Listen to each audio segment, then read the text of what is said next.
Chapter 1 began with the main character reflecting on her desires and motive. If she were ever reborn, she wanted to become a villainess.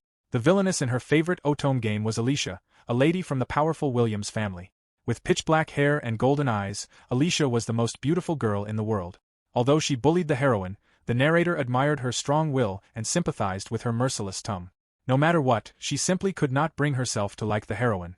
The heroine was a kind, well-behaved girl who always spoke politely. Despite being a commoner, she had entered the magic academy reserved only for aristocrats. With her pure, angelic smile, she captivated the prince's heart and became the girl all the narrator's friends wished to be. If the narrator were ever to die and be reborn, she would absolutely want to become a villainess. The story then shifted to Alicia lying in bed as she recalled everything she had been thinking about. She remembered that her name was Alicia and that she was 7 years old. Looking into the mirror, she saw pitch-black hair and golden eyes. She was the eldest daughter of the powerful Williams family. She realized without a doubt that she was in the world of that game, where the capture targets were the kind brothers. Until the previous day, she had never questioned it, but their names had matched the memories from her previous life. She leaped up in excitement as she realized she had been reincarnated as the villainess. Alicia walked through the mansion and greeted the maid with a good morning. The maid looked visibly surprised and even called after her. Alicia understood the reaction. Until the day before, she had never greeted anyone or woken up so early. She recalled that the original Alicia had been so arrogant that even her family had been shocked, and she had only ever opened her mouth to complain. She bid farewell to the person she had been until now. From that day onward, she resolved to work hard and become the world's #1 villainess, one whose name would go down in history. Having made that decision, she resolved to study, knowing there were many things she needed to do. Looking out the window, Alicia saw her 3 older brothers practicing swordsmanship. She concluded that becoming the greatest villainess also required physical strength, so she approached them. Albert, the 12-year-old eldest son of the Williams family, greeted her with a good morning and noted how unusual it was for her to be awake so early. Alicia asked him to teach her swordsmanship. Albert found the request sudden and wondered whether she had a fever. Alicia explained that she wanted to become strong. Alan, the second son, and Henry, the third son, both teased her and insisted she was lying. Henry dismissed it as nothing more than a passing whim, prompting Alicia to protest. Albert said he did not mind teaching her, but explained that it could not begin immediately. Before she could wield a sword, she first needed the strength to hold one. He instructed her to complete 100 sit-ups and 50 push-ups every day, adding that if she could continue doing so for 1 week, they would begin training, although he doubted she would last that long. Alicia understood that Albert believed she could not do it. Refusing to be underestimated, she declared that she looked forward to the following week. Later, in the Williams family library, Alicia understood that swordsmanship would only be taught after she had built up enough strength, so she decided to begin with magic instead. She recalled that magic existed in this world, and that only aristocrats could use it. There were 5 attributes: dark, light, water, wind, and fire. The Williams family excelled in dark magic, making them one of the 5 great families. Even with natural talent, however, mastering magic still required practice. Alicia believed that to become the world's #1 villainess, she needed to be perfect in magic. She decided that her first step would be learning how to use it through books. She searched the shelves but quickly grew frustrated when she could not find any books about magic. Wondering why none were there, she also realized the library was far too large to search easily. Deciding that she also needed an education beyond magic, she chose to spend the day reading a book about plants instead. She learned about a medicinal herb used to reduce fever, edible wild plants, a tree that flew through the sky, and a flower that glowed. Several hours passed, and by the time she looked up, it was already evening. Startled by how late it had become, Alicia realized she would be late for dinner. She reflected that there were so many things unique to this world that she had become completely absorbed in reading about them. As she gathered the books, she wondered whether being able to read so much in a single day meant that Alicia herself was exceptionally talented. The thought filled her with optimism for the future. Later, back in her room, Alicia attempted to do push-up. Struggling through the exercise, she thought about the 100 sit-ups and 50 push-ups she had to complete each day and found them incredibly difficult. She realized how weak she was and how little muscle she had, but she resolved to keep going. She would learn swordsmanship, go down in history, and become a villainess. The next morning, Alicia woke up and prepared for the day. She resolved to continue striving to become a villainess and believed there was only one path forward. She decided to begin with muscle training. Feeling her body, she noticed there was no muscle soreness and chose to use that opportunity to warm herself up. As she exercised, she found herself able to perform movements normally despite how difficult they had been the previous day. She found it mysterious and wondered whether it was because she was living in a game world. After breakfast, she planned to return to the library and hoped she would finally find some books about magic. Just like that, 7 days of continuous training passed. Alicia performed a backflip and noted how tremendously she had improved. She praised herself for her progress. By then, she had increased her routine to 500 sit-ups and 300 push-ups, and she could read 10 books in an hour. She thought the world of swords and magic was incredible. Even so, she wondered why Alicia in the game had accomplished so little despite being capable of growing so dramatically. 1 week later, her family had begun to think she had gone crazy and started worrying about her. During a meal, her father remarked that she had been waking up early every day, while her mother asked where she usually went in the afternoons. Alicia responded only with a smile, keeping it a secret. She found that behavior fitting for someone plotting something, just like a villainess. After eating, Alicia went outside. She declared to herself that, beginning that day, she could finally start swordsmanship training. Looking ahead, she noticed a group of people gathered together. She immediately recognized them as the capture targets from the game. The first was Eric of the Hudson family, a fiery redhead who was 10 years old and possessed the fire attribute. Next was Finn of the Smith family, also 10 years old, with shining golden hair and the light attribute. Then came the mysterious Gale of the Evans family, who was 12 years old, had ashen hair, and wielded the wind attribute. Beside him stood Curtis of the Kenwood family, also 12 years old, with dark green hair tied back and the green attribute. Alicia noted that the Kenwood family's green magic was not counted among the 5 great magics. Finally, she looked toward the last remaining person. It was Duke of the Seeker family, the Emperor's only son, who was 12 years old and possessed the water attribute. Alicia observed that his presence was clearly different from the others and recalled that the heroine marrying him was the game's happy ending. Albert called out to Alicia, drawing the group's attention to her. They recognized her as Alan's younger sister and noted that she was only 7 years old, very small and cute. Alicia saw this as the perfect opportunity to leave them with the impression of a villainess while she still could. Although she thought their appearances were overwhelmingly impressive, she knew this was a crucial moment. Certain that the greatest villainess would never neglect proper manners, she stepped forward and introduced herself as Alicia. The others remarked that Alicia was quite different from what Alan and the others had described. One observed that although she was small, she seemed composed, while Alan had described her as selfish and prone to acting on a whim. He also mentioned that she had suddenly declared the other day that she wanted to learn proper speech. Alicia confirmed it and reminded Albert that he had promised to teach her swordsmanship that day. Albert reminded her that he had only agreed to do so if she completed her daily sit-ups and push-up. Alicia affirmed that she had done them and questioned whether he doubted her. Albert called her name in surprise and asked why she had changed so suddenly. Alicia concentrated intensely, hoping her attempt would succeed. She swung the sword and cleanly sliced an apple in half. The onlookers stared in astonishment as the 2 halves fell separately to the ground. Alicia looked up and reminded them that she had already told them not to underestimate her. Duke remained silent as he watched her. Albert hesitantly asked whether she was truly serious about all of this, and Alicia firmly confirmed that she was. At last, Albert gave in. Alicia threw her arms around him in a tight embrace before hurrying off to change, intending to return as quickly as possible. Left staring at the neatly divided apple, Albert wondered what had happened to the sister who had once been selfish and spoiled, yet also innocent and adorable. A year passed, and there was not a single day that Alicia skipped her training. Duke quietly watched her practice in the yard. Albert arrived shortly afterward and apologized to Duke for making him wait. Duke offered no response and continued watching Alicia train before eventually turning his attention to the book Albert was carrying. Meanwhile, Alicia counted each swing as she practiced. Her brother had begun teaching her swordsmanship, though for now her training consisted of swinging the sword every day. She had been told that such practice was meaningless unless she could hold a sword for hours, and she knew that without her ambition of becoming the world's #1 villainess, she would have given up long ago. Now, however, she had a goal. To achieve it, she believed she needed to devote even more effort to both her studies and swordsmanship. She immersed herself in books in the library and diligently trained with her blade, while Duke watched her through the window. Alicia noticed that he had come once again to observe her practice. She thought that when he looked at her with such gentle eyes, it was impossible to remain unaffected. He was actually her ideal type, but she refused to fall in love. She already knew that he was destined to end up with the heroine, so she would leave romance to her instead. Alicia reaffirmed that her dream was to become the villainess who would go down in history. Chapter 2 began with Alicia bowing her head. A voice instructed her to raise it and stated that he had heard about her. Alicia slowly lifted her head, her expression tense. Wondering why His Majesty was there, she stared ahead in shock as sweat ran down her face. An hour earlier, Alicia had hurried over to Albert after making him wait. Albert remarked that she was wearing a new dress and looked wonderfully mature. Alicia thanked him. He questioned whether she really needed to dress so elegantly just to visit Finn's house. Alicia explained that it was her first time being invited there and believed that appearance was very important when visiting others, considering it a lady's weapon rather than a villain's. Alan and Henry exchanged glances, and Alan remarked that Alicia had truly changed. Alicia wondered if that was really the case, and her brothers agreed. As she yawned, she reflected that they were right. The Alicia from before had been terrible and had made no effort to become a proper villainess. She was grateful to have regained the memories of her previous life and believed that no amount of effort would ever be enough if her goal was to become a villainess who would go down in history.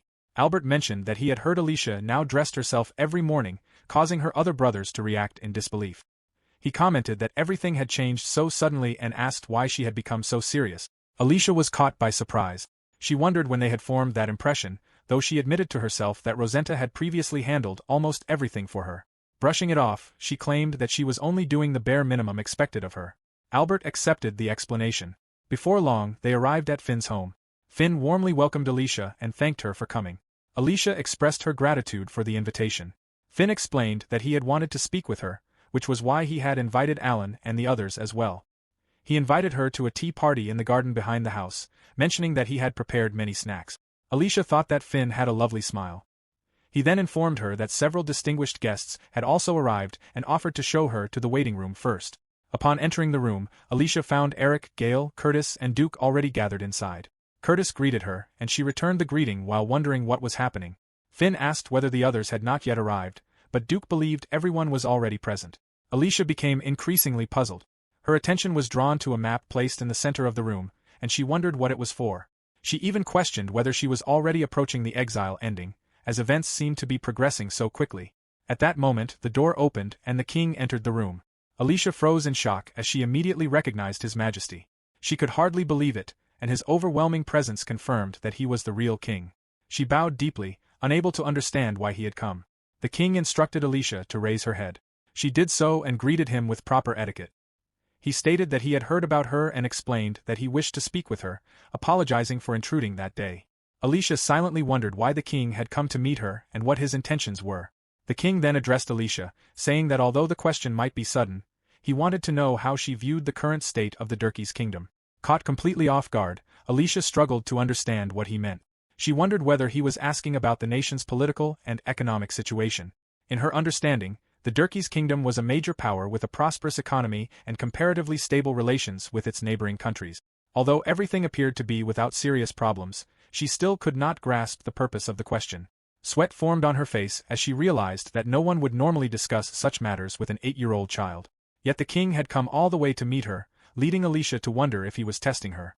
Alicia concluded that this was a trial for a villainess and believed it to be an assignment from God to determine whether she could truly become one. Deciding that the answer was simple, she stated that although the Durkee's kingdom was a major country, it could not truly be considered a good one. She explained that despite its strong economy, most of the nation's wealth was concentrated among the nobility, creating a severe gap between the rich and the poor.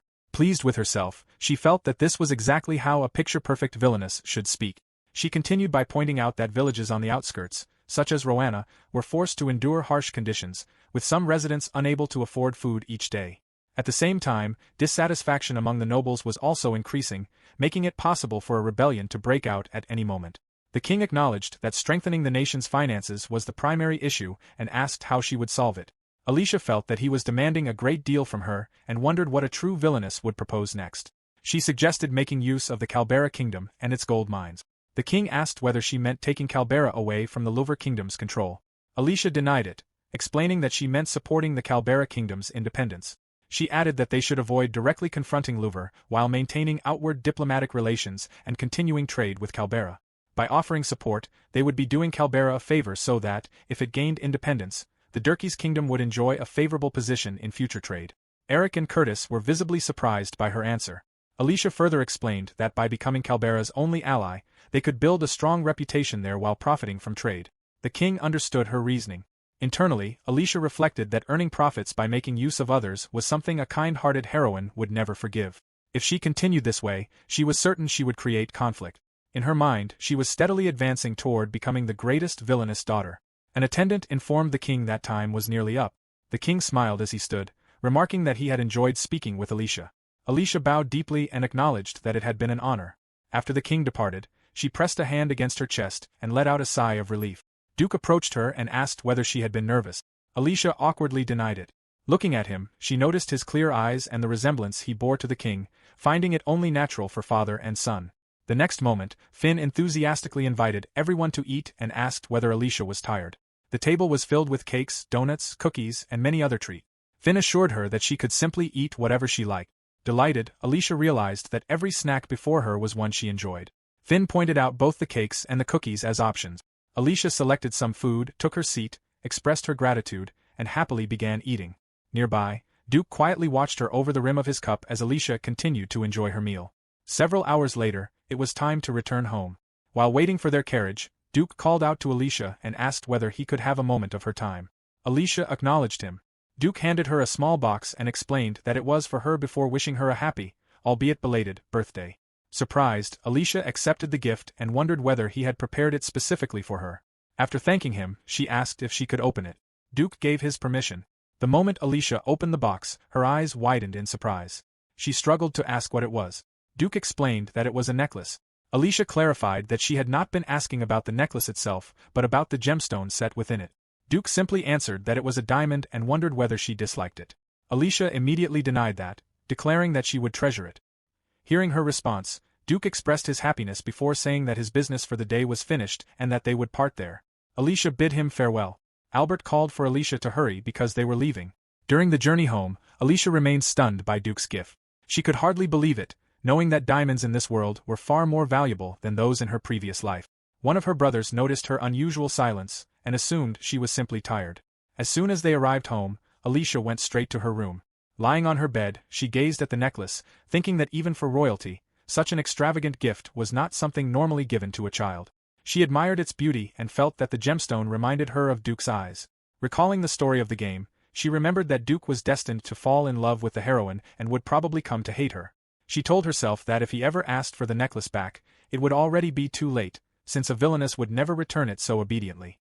Even so, she continued to look at the necklace with lingering concern. Later, Alicia went to the library and studied a map, noticing that Roanna village was fairly close. She realized she could reach it by passing through the forest behind the mansion.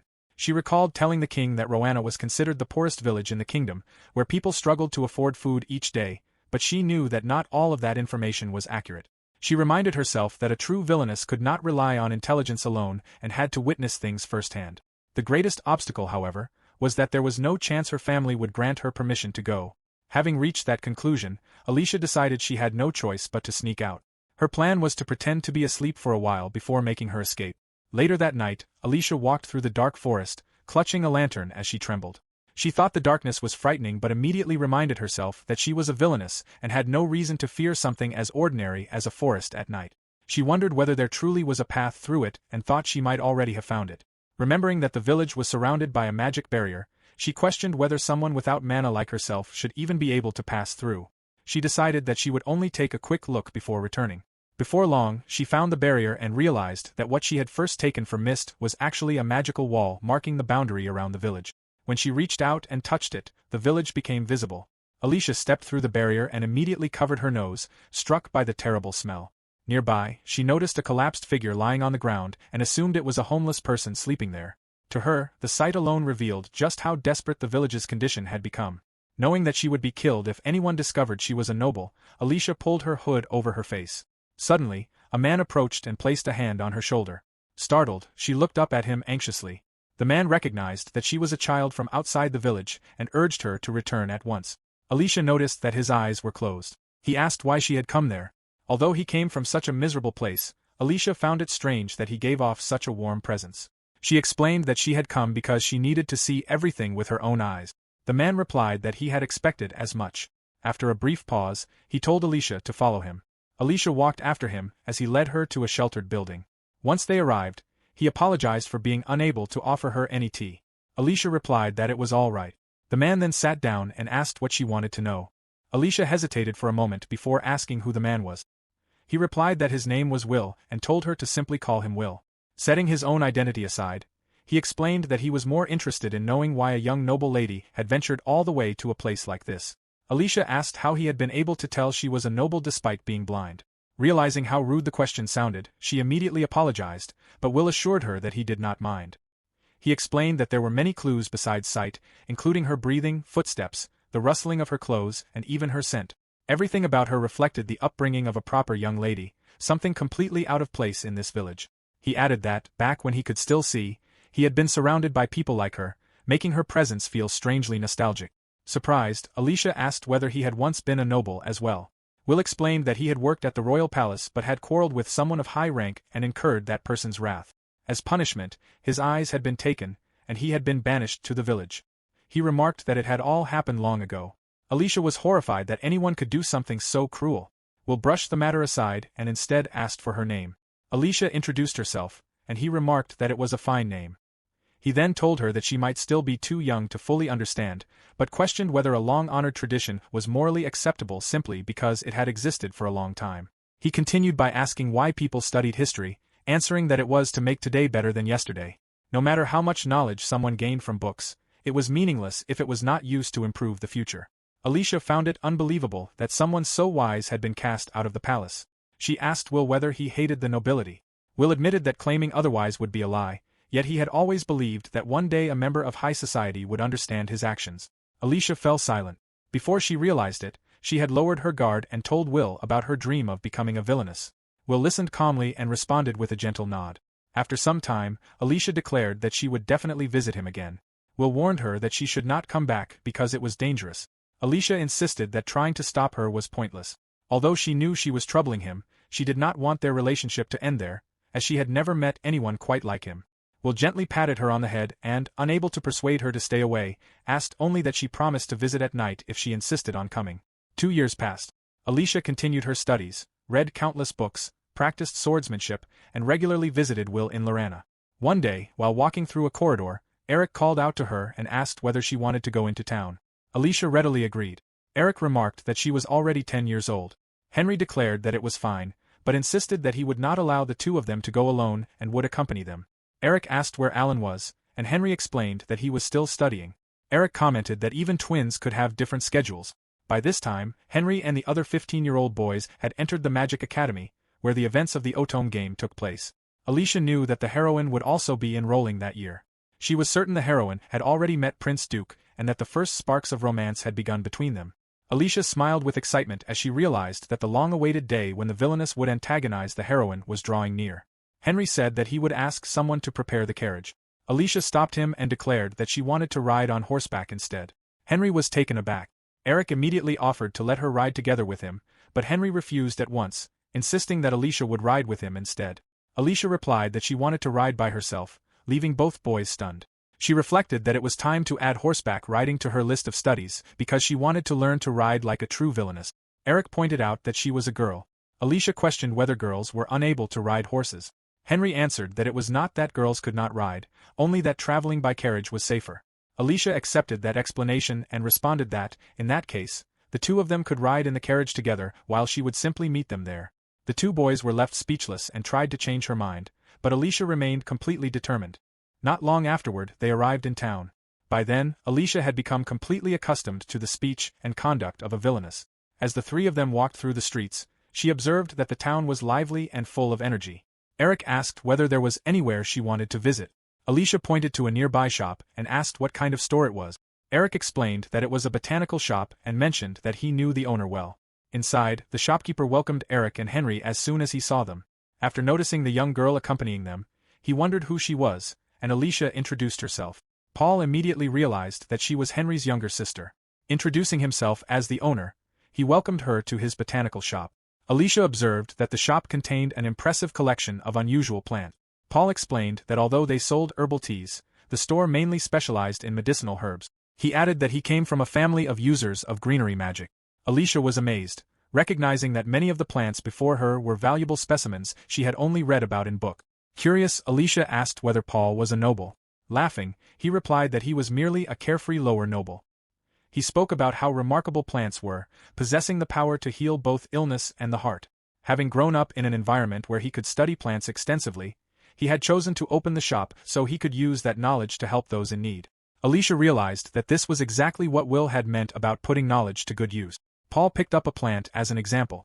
Alicia immediately recognized it as Josiah and explained that infusing even a single spoonful of it into a drink could instantly reduce a severe fever. She remarked on how valuable it was and noted that it looked exactly as it had been described in her books.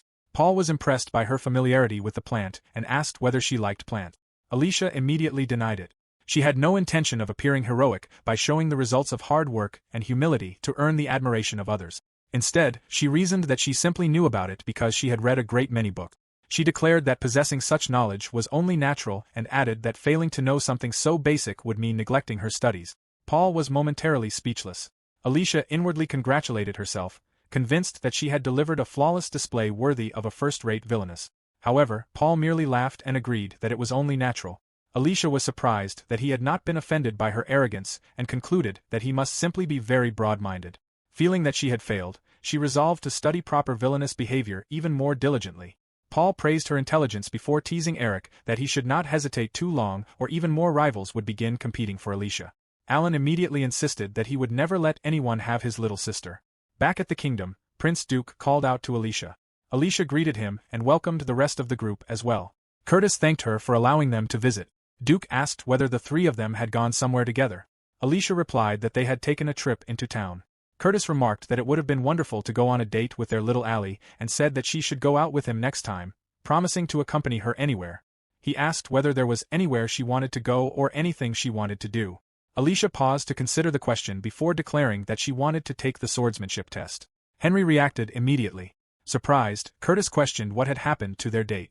Alicia explained that she wanted to test the results of all her training. She also pointed out that both her father and brothers had persistently prevented her from taking the test and questioned whether they did not find that strange. Gale asked Henry whether Alicia could not at least be allowed to take the test once. Henry replied that Alicia was only 10 years old. Gale countered that not all of them had taken the test at her age. Alan added that Alicia was a girl, but Alicia pointed out that the rules contained no restriction based on gender. Henry firmly repeated that his answer was no. Alicia responded that if that was his decision, she wanted to hear a proper reason for it. Instead, Henry raised his voice and ordered her to give up. Silence followed. Henry apologized for shouting and reached out toward Alicia, but she slapped his hand away. Refusing to yield, she declared that she would not back down because he had given her no valid reason to do so. Alicia walked away, leaving Alan dejected. As she continued down the corridor, she reflected that her behavior had been quite fitting for a villainess. She also realized that she had suddenly started shouting. As she walked farther ahead, she noticed a room with voices coming from inside. One of them remarked that Alicia could be remarkably stubborn about certain things. Recognizing the voices of her father and Alan, Alicia wondered whether they were discussing her.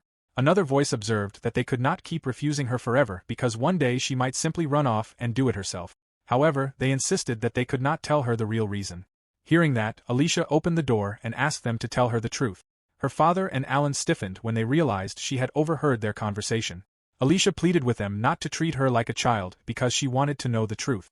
Her father reminded her that she was still a child and, as her father, asked her not to make him worry over his beloved daughter. Alicia tried to argue, but he instead asked her to promise him one thing. He requested that she wait until she turned 15, explaining that he would tell her everything after she entered the Magic Academy. He asked whether those terms were acceptable. Alicia remained silent for a while before agreeing to the condition and accepting it as a promise. She then excused herself and left the room. Her father and Alan remained seated after she departed. They knew that all they could do was buy more time. Even so, their concerns remained. Alicia's skill with the sword had already surpassed what any ordinary child should possess. If she took the official examination, she would inevitably attract widespread attention, whether for better or worse. Alan believed they would not be able to conceal her abilities much longer. Even so, his greatest wish was for Alicia to spend her youth living as an ordinary girl. Her father voiced his frustration, lamenting both the difficult situation and his equally difficult daughter. Meanwhile, Alicia lay down on a sofa and admitted that she understood. A 10-year-old was still a child. Even so, if she wanted to become the greatest villainess, she could not afford to waste any time. Frustrated, she realized that sulking would accomplish nothing. She decided to visit Old Man Will and tell him everything, hoping he could help her sort out her feelings. Alicia made her way through the forest, remarking that it was surprisingly dark despite the sparse trees. She realized it was her first time traveling to Lorama during the day and wondered whether Old Man Will was even home. As she continued walking, she suddenly came upon a fight ahead. She hurried past the area and quickly hid. Realizing she had arrived at the worst possible moment, Alicia reminded herself that she absolutely could not let anyone notice her. Looking around, she saw that there were many townspeople nearby, something she had never realized before because she had only ever visited at night. Voices shouted that someone had gone that way, followed by the sounds of pounding footsteps and heavy blows. Alicia was horrified when she realized that the one being chased was a child. She watched as someone kicked the child, and she was convinced the child would die. One of the men ordered the child to stop moving and warned him not to die yet. At that moment, someone suddenly grabbed Alicia. A familiar voice called her name in surprise. Turning around, she saw that it was Will and stammered in shock. Will reminded her that he had warned her never to come during the day and ordered her to return home immediately. Alicia begged him to wait, explaining that a small child nearby needed help. Will asked what she thought she could possibly accomplish by getting involved and told her to worry about herself first. He firmly repeated that she must never come to the village during the daytime before pushing her away. Later, Rosetta found Alicia and immediately reacted in surprise. She noticed that Alicia looked terrible and that her clothes were covered in dirt. Alicia insisted that she was fine and that nothing had happened. Rosetta asked whether she had been hurt and offered to prepare a change of clothes along with some hot milk. Alicia thanked her for the concern but declined the offer, explaining that she simply wanted to be alone for a while. Some time later, Alicia stood by the window, lost in thought. As evening fell, she made her way through the dark forest once more. Reaching a small house, she knocked on the door and offered a quiet evening greeting. Will recognized her voice and invited her inside. After entering, Alicia noticed the child lying inside and realized that he was the same boy from earlier. She understood that Will had rescued him. Will explained that he had done everything he could to treat the child's injuries, but admitted that it was not enough. The wounds had caused a severe fever, and the boy was already extremely weak. Will believed the child's body would not endure much longer, explaining that this illness was common in Lorana village and that there had never been any medicine available there. Alicia could hardly believe it. Will explained that he served as a teacher of sorts, gathering the village's children together to tell them stories. He introduced the boy as Ĝille, an orphan whose parents had been killed. Although Ĝille was only 6 years old, he was wiser than most children and possessed intelligence that surpassed many adults. Will believed that, given a proper education, Ĝille would undoubtedly grow into an outstanding young man. However, that future would never come to pass. In a village populated by exiled criminals, even children were regarded as criminals from the moment they were born. Will gently told Alicia that, difficult as it was to accept, there was nothing either of them could do, and that she should not blame herself. Later, Alicia lay awake in bed, deep in thought. She wondered why she had been born into a comfortable life, blessed with a supportive environment for learning and loving parents. She reflected on how dramatically a person's life could differ simply because of where they were born.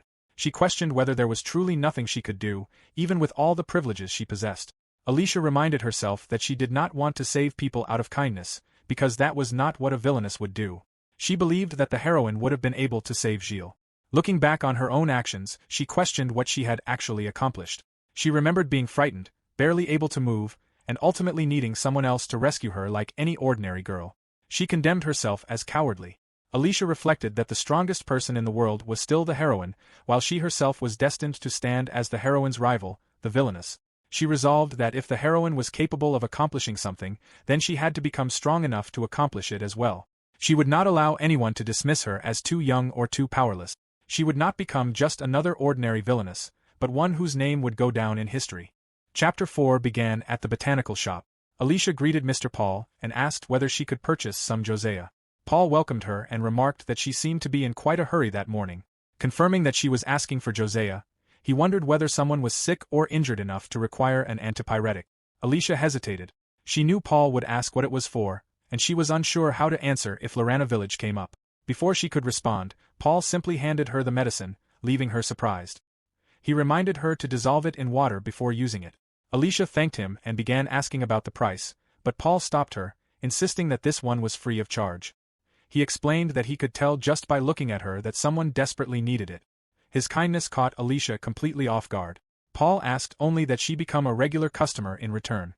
He then urged her to hurry and take the medicine where it was needed. Delighted, Alicia readily agreed. After thanking him once more, she left the shop. As she walked away, she reflected that Paul was an exceptionally kind man. If she were not striving to become a villainess, she thought she might have enjoyed becoming the owner of a botanical shop herself. Not long afterward, Alicia arrived at Lorana village with the medicine. Will informed her that Ĝille's fever had broken. Although the boy's wounds had not yet healed, he was no longer on the brink of death. Will thanked Alicia. Alicia replied that she was still far too weak. Confused, Will reminded her that she had just saved Ĝille. Alicia explained that it had only been possible because she had been born a noble.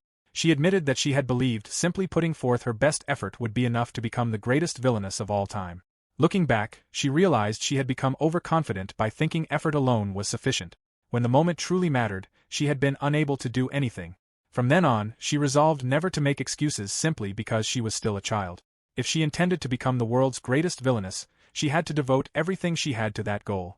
Will listened quietly, repeating the word villainous to himself. Soon afterward, Alicia returned to the Williams estate library. She reflected that she had spent years cultivating knowledge in many fields besides magic, and had read countless books, but she could no longer postpone learning magic itself. Naturally, the greatest villainess had to be a master magician. Looking around the library, Alicia reasoned that after searching the place for 3 years without finding a single magic book, they must not have been kept there at all. The only other place she could imagine was on the family's private bookshelves. Determined, she vowed to search every corner of the mansion until she found every book on magic. Just then, something caught her attention. She noticed a vocabulary section and wondered whether it had always been there. She had believed there was not a single shelf in the library that she had not already examined. Searching through it, she discovered a volume titled Practical Black Magic, Volume 25. Excited, Alicia realized she had finally found a book on magic. Looking around, she saw that the shelf contained many more, including titles such as Magic for Beginners and Book of Basic. She gathered armfuls of books, astonished that so many magic texts had been there all along. Calling herself foolish for overlooking them, she nevertheless rejoiced that she had finally found them. Now she could begin in earnest. Declaring that this marked the beginning of her path as a villainess, she eagerly started reading. As she studied, Alicia grew increasingly excited, wishing she could begin practicing instead of merely learning the theory. She learned that anyone possessing magic power should be capable of casting level 1 spells. Magic beyond level 50 required the magical power possessed by the 5 great noble families, and as the daughter of one of those families, she should be capable of learning it. The highest level recorded in the books was 100, while only a handful of people were said to have wielded magic beyond that level, with no further information available. Alicia recalled an episode from the game in which both the heroine and Prince Duke had used magic beyond level 100. She wondered whether a villainess like herself could surpass even the heroine. Deciding there was no reason not to try, she resolved to find out for herself. Certain that reaching level 50 was well within her abilities, she set her sights on level 100 instead. She decided to begin with level 1 and steadily work her way upward. According to the book, level 1 magic consisted of making objects float. The instructions explained that she only needed to imagine where she wanted the target to float and snap her fingers. Alicia read that no specific incantation was required, making the process feel rather abstract. She focused on the magic within her body, gathered it into her fingertips, and willed the object to float. Watching the book wobble into the air, she exclaimed inwardly that it was floating. With no strings or tricks involved, she realized it was genuine magic. Amazed, she watched the book rise even higher before it struck her. Alicia acknowledged that being able to cast magic and mastering it were 2 different things, and that practice was essential. Filled with determination, she resolved to learn every spell with all her effort. Several days later, Alicia was practicing level 5 magic, which allowed objects to be moved. Successfully manipulating numerous heavy objects at once, she concluded that she had already mastered that level. The effort left her dizzy. Taking a brief rest, she noted that repeatedly casting spells quickly led to exhaustion. She wondered whether the burden on her body increased with the weight of the objects she moved. Continuing her studies, Alicia discovered practical spells used for trimming nails and whitening teeth and thought they would prove useful. Constant headaches plagued her, and her body felt heavy and exhausted because she had been sacrificing sleep to continue practicing. She concluded that she simply lacked the necessary stamina and decided to resume muscle training as well. Reminding herself that she needed to master all of the elementary spells as quickly as possible before advancing further, she reaffirmed how serious she was about becoming a villainess. After deciding to rest for only 5 minutes, she prepared to continue with the next level. While she was studying, Rosetta called for her and informed her that the master of the house wished to see her. Alicia asked whether her father was calling for her. Finding the summons unusual, she agreed to go immediately. Her father greeted her and informed her that His Majesty the King had arrived. Surprised, Alicia asked whether the king was currently at their mansion. Her father explained that His Majesty had specifically requested to speak with her. He instructed Alicia to listen carefully and reminded her that, as a daughter of the Williams family, she must conduct herself properly and answer politely so as not to give offense. He added that although she was still only a young girl, the king was a very understanding man, so there was no reason to be nervous. Alicia silently concluded that her father appeared to be the one who was truly nervous. She assured him that there was no need to worry. Inwardly, she apologized, knowing that she was not an ordinary little girl. Before entering the room, Alicia reminded herself that she was a villainess. Smiling to herself, she reflected that it had been 2 years since her previous villainous trial. She entered the room and respectfully expressed her honor at being granted another audience with the king. The king replied that he was equally pleased to see her again. Several other guests were present as well. John, head of the Evans family, Neville, head of the Smith family, and Derek, head of the Hartson family. The king remarked that this was their second meeting and mentioned that he had heard a great deal about her from the prince.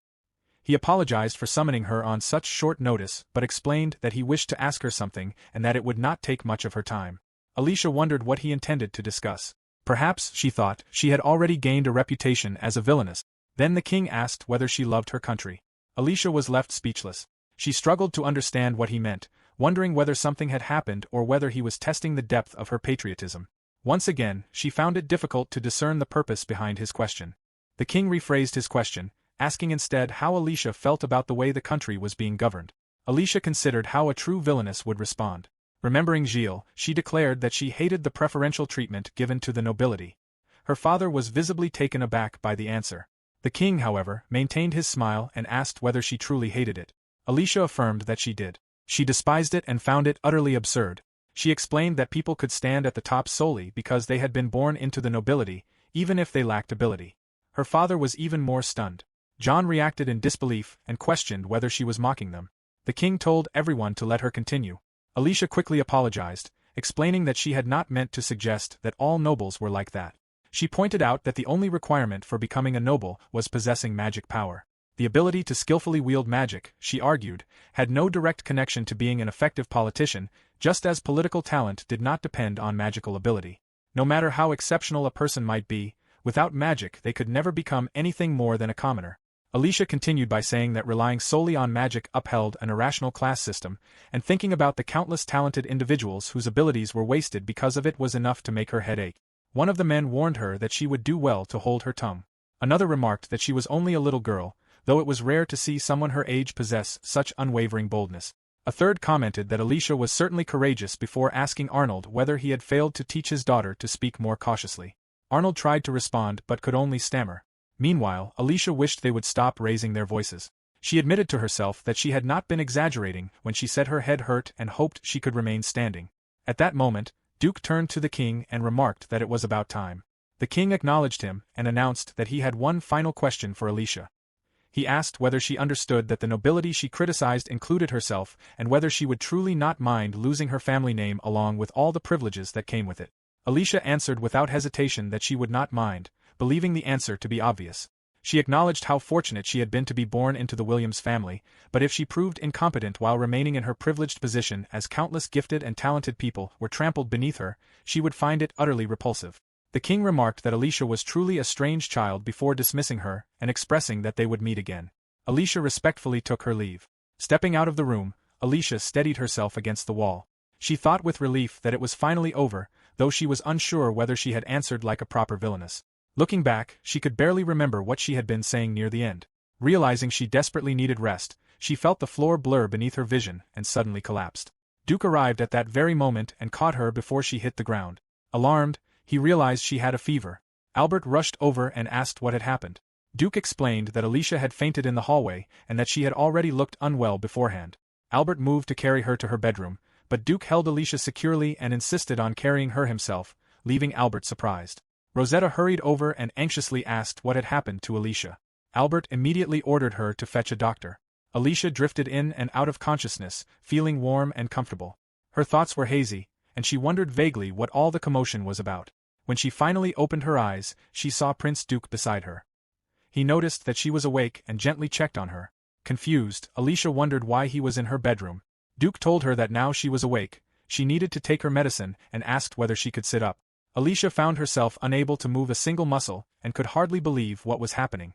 Duke gently urged her to take the medicine, supporting her closely as unmistakable concern showed in his eyes. Chapter 5 opened with Duke helping Alicia take her medicine. He gently brought the medicine to her lips and she swallowed it. As her consciousness continued to fade, Alicia told herself that this was no good and that there was no way this could be happening now. Duke carefully tucked the blanket around her before brushing the hair away from her forehead. As she drifted back to sleep, he quietly let out a sigh.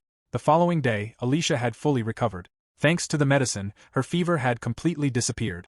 Remembering how Duke had helped her take it, she blushed, thinking of it as a life-saving act. By the time she awoke, however, Duke was no longer at her bedside. She reminded herself that, from Prince Duke's perspective, she was no more than a younger sister. Embarrassed by how self-conscious she had been, she resolved to forget the incident as quickly as possible. Alicia reflected that she had overexerted herself by pushing on until she collapsed. She apologized to her family for causing them to worry and reminded herself that she could only become a true villainess if she was capable of taking care of herself.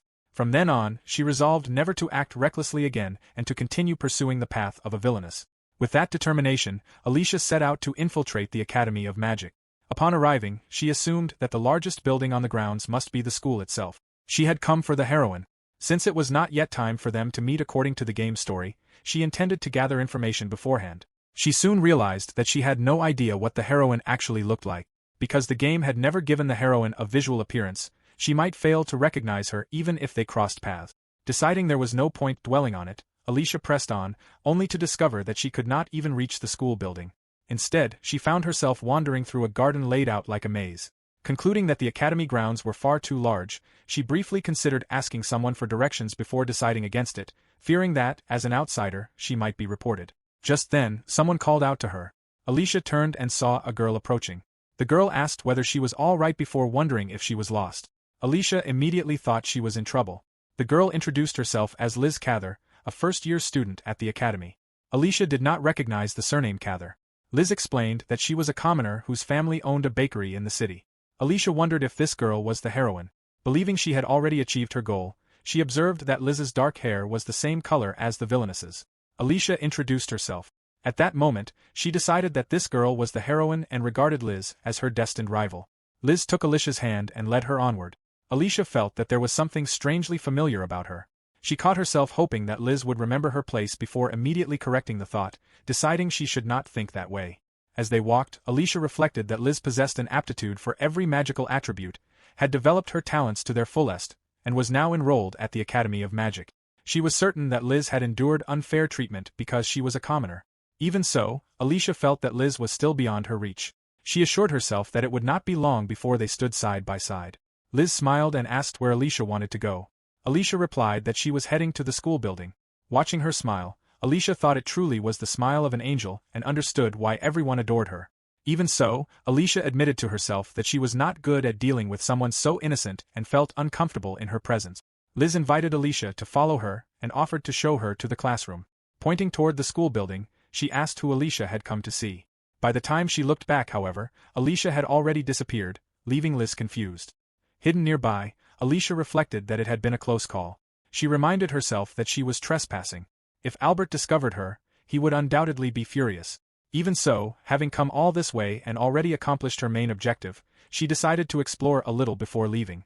The Academy possessed an excellent collection of books on dark magic, along with the country's finest research facilities for every magical attribute. Alicia could hardly wait until she was old enough to enroll there. Carefully making her way forward while staying out of sight, Alicia noted that there were far more students than she had expected, preventing her from moving too quickly.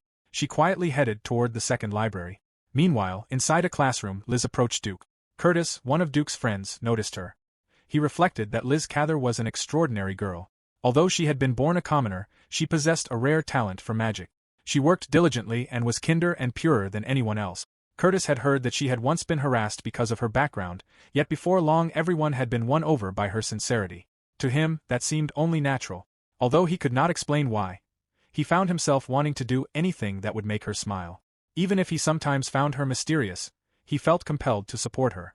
With the prince now often seen around her, rumors about their romance despite the difference in social status had spread throughout the academy.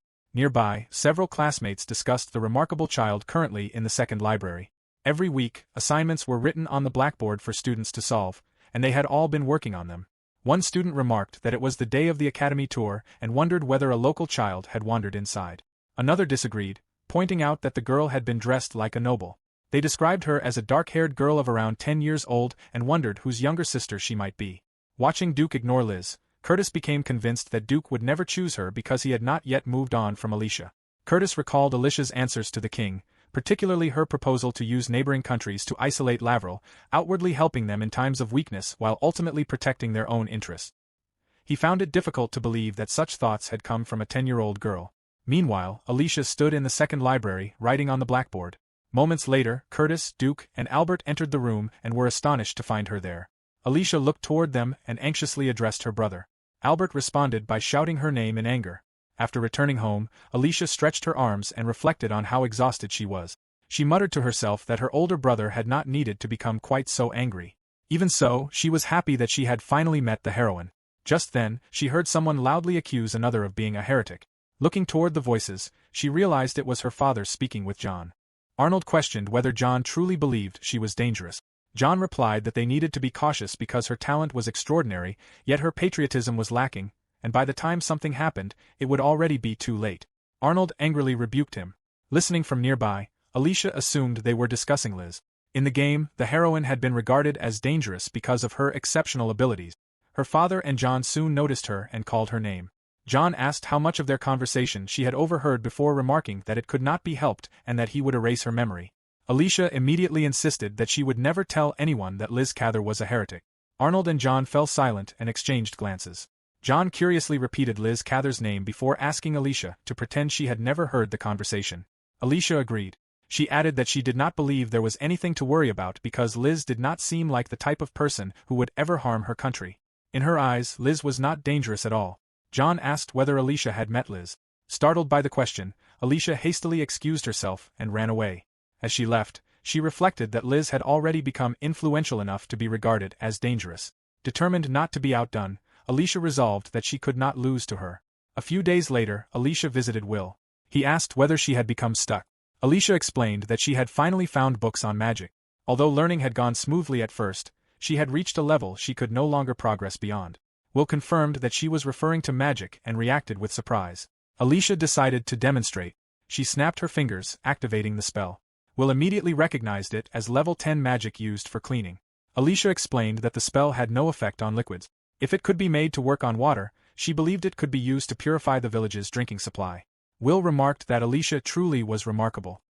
He then calmly explained that it was not so simple. Dark magic capable of purifying water belonged to the intermediate level and was an entirely different type of magic. Alicia was shocked.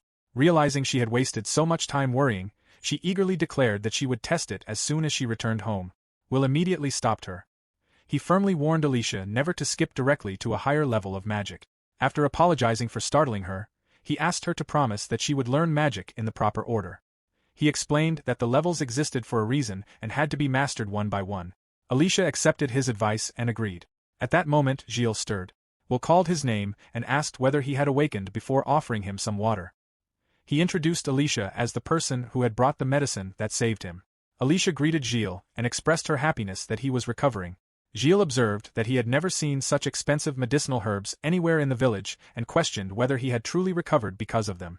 Will apologized to Alicia for Gilles' attitude, explaining that the boy had endured so much that he had completely closed off his heart. Alicia understood, considering everything Gilles had experienced. She reflected that this was exactly the sort of situation Liz would have been able to resolve. She was certain the heroine could have melted Gilles' heart with ease. Wondering whether there was anything the heroine could accomplish that she herself could not, Alicia reminded herself that she intended to become the greatest and most formidable villainess. Turning to Gilles, Alicia asked whether he had wanted to die. She then remarked that perhaps saving him had been unnecessary after all. Gilles reacted sharply, assuming she had expected him to thank her with tears of gratitude. Alicia replied that he had misunderstood one thing. She explained that she had no interest in helping people. She had only brought the medicine because she believed he might one day be useful to her. She added that she had heard he was an intelligent child. Gilles was stunned and questioned whether she truly believed he possessed talent. Born in a village like Lorana, he could not imagine ever becoming someone important. He explained that all he could do was survive until illness or violence claimed his life, just as it had claimed his father and mother. Alicia responded that it was disappointing and concluded that she must have been mistaken about him. Gilles shouted that she was a noble and could never understand what he had gone through. Alicia admitted that she could not understand because she had been blessed with privileges. Gilles merely scoffed. Alicia continued by saying that, because she had saved his life, she now bore responsibility for it. Since Gilles was so stubborn, she declared that if he truly did not want to live, then she would take responsibility and kill him herself. As she spoke, Alicia began gathering magic within herself, leaving Gilles in shock. Chapter 6 continued with Alicia telling Gilles that if he truly did not want to live, then she would take responsibility and kill him herself. Gilles cried out in surprise as magic struck the pillow beside him. He then noticed that the bloodstains had disappeared and reacted in confusion. Alicia explained that it was level 10 dark magic used to clean things. Gilles remarked that it was convenient, much like doing laundry. Alicia smiled and asked whether he was not going to fight. Gilles scoffed again, insisting that even if he stood no chance, he would not simply stay silent and accept it. Alicia agreed that if he wanted to live, then he should fight. She then told him that if he was willing to do so, she would do everything she could to support him. Ğoes was confused. Alicia reminded him that she had saved him so he could become someone useful to her. She added that if he wanted to live and aim even higher, his future would be filled with hardship. However, as long as he had the will to keep looking forward, she would come running to wherever he was. Smiling, she stated that she did not possess the magnanimity of a saint. She declared that she was only taking responsibility for keeping him alive for her own sake and proudly proclaimed herself a villainess. Ğoes wondered what Alicia was talking about. Will quietly told him that Alicia was a little eccentric but was a good person at heart. Alicia immediately insisted that she was not a good person but a villainess. She questioned whether he had misunderstood her and vowed to become a villainess who would go down in history, declaring that she would show him her villainy right then. Ğoes ignored all of that and remarked that she was completely different from what he imagined when he heard the word noble. He said she was hopeless yet still chose to take responsibility for her own sake. Ğoes then offered his hand to Alicia. He admitted that he was still just a child but believed he could be useful somehow. He added that being an orphan from Lorana village did not mean he could not show his gratitude. He thanked Alicia for the medicine. Alicia thought that he had a pretty cute smile. As Alicia left, Will thanked her as well. He said it had been a long time since he had heard Ğoes's cheerful voice. Alicia replied that she had only said terrible things and that, if she had been a kind person like a saint, she would never have spoken that way. Will countered that if those words had come from a saint, they would never have reached Ğoes in the same way. He explained that Ğoes was a proud boy and that saving him out of pity would only have made him close himself off even further. Because the words had come from Alicia, they had reached him. Alicia wondered whether she could beat Liz. She reminded herself that it was too early to speak of winning or losing because they had not even begun yet. As a villainess, she resolved that one day she would defeat Liz head-on. When Alicia returned home, Albert noticed her and remarked that her timing was good. He told her that everyone was already there and invited her to join them for tea. Alicia happily accepted. After entering the room, Liz reacted in surprise upon seeing Alicia. Albert asked whether Liz already knew his sister. Liz confirmed that she had given Alicia directions at the academy the other day before realizing that Alicia was Albert's sister. She recalled that Albert had helped her during the school entrance ceremony, and now she had helped Albert's sister, wondering if it might be fate. Albert blushed at the thought. Alicia quietly wished that Liz would not use her as an excuse and thought that her brother had been quick to fall for her. Duke, who was seated on the sofa, called Alicia over and told her to take a seat as well. Alicia accepted and excused herself before sitting down. Curtis explained that they had gathered for a student council meeting and were discussing plans for the school festival. Alicia remarked that she was afraid she would only get in their way. Curtis said that he wanted to hear Alicia's opinion. Gale added that outside visitors would be attending, so he wanted to hear the perspective of someone other than a student. Alicia recalled that the school festival was also an event in the game. It was an important event that deepened the bond between Prince Duke and the heroine. It had to succeed so that, just as the two of them were falling in love, the villainess could stand in their way and harshly criticize them. Alicia, however, thought that such an approach was no good because it was too cowardly. Instead, as a rival in love, the villainess should boldly declare that she alone was worthy of Prince Duke. The thought made Alicia blush because it sounded like a confession. Meanwhile, Duke watched her, finding it interesting how her expressions changed from moment to moment. Gale remarked that Alicia was taking the discussion very seriously. Albert guessed that they could not hear her thoughts. Alicia reminded herself that this was no good and that the school festival came first. If she was not even recognized as a rival, she could not bring herself to speak of such things.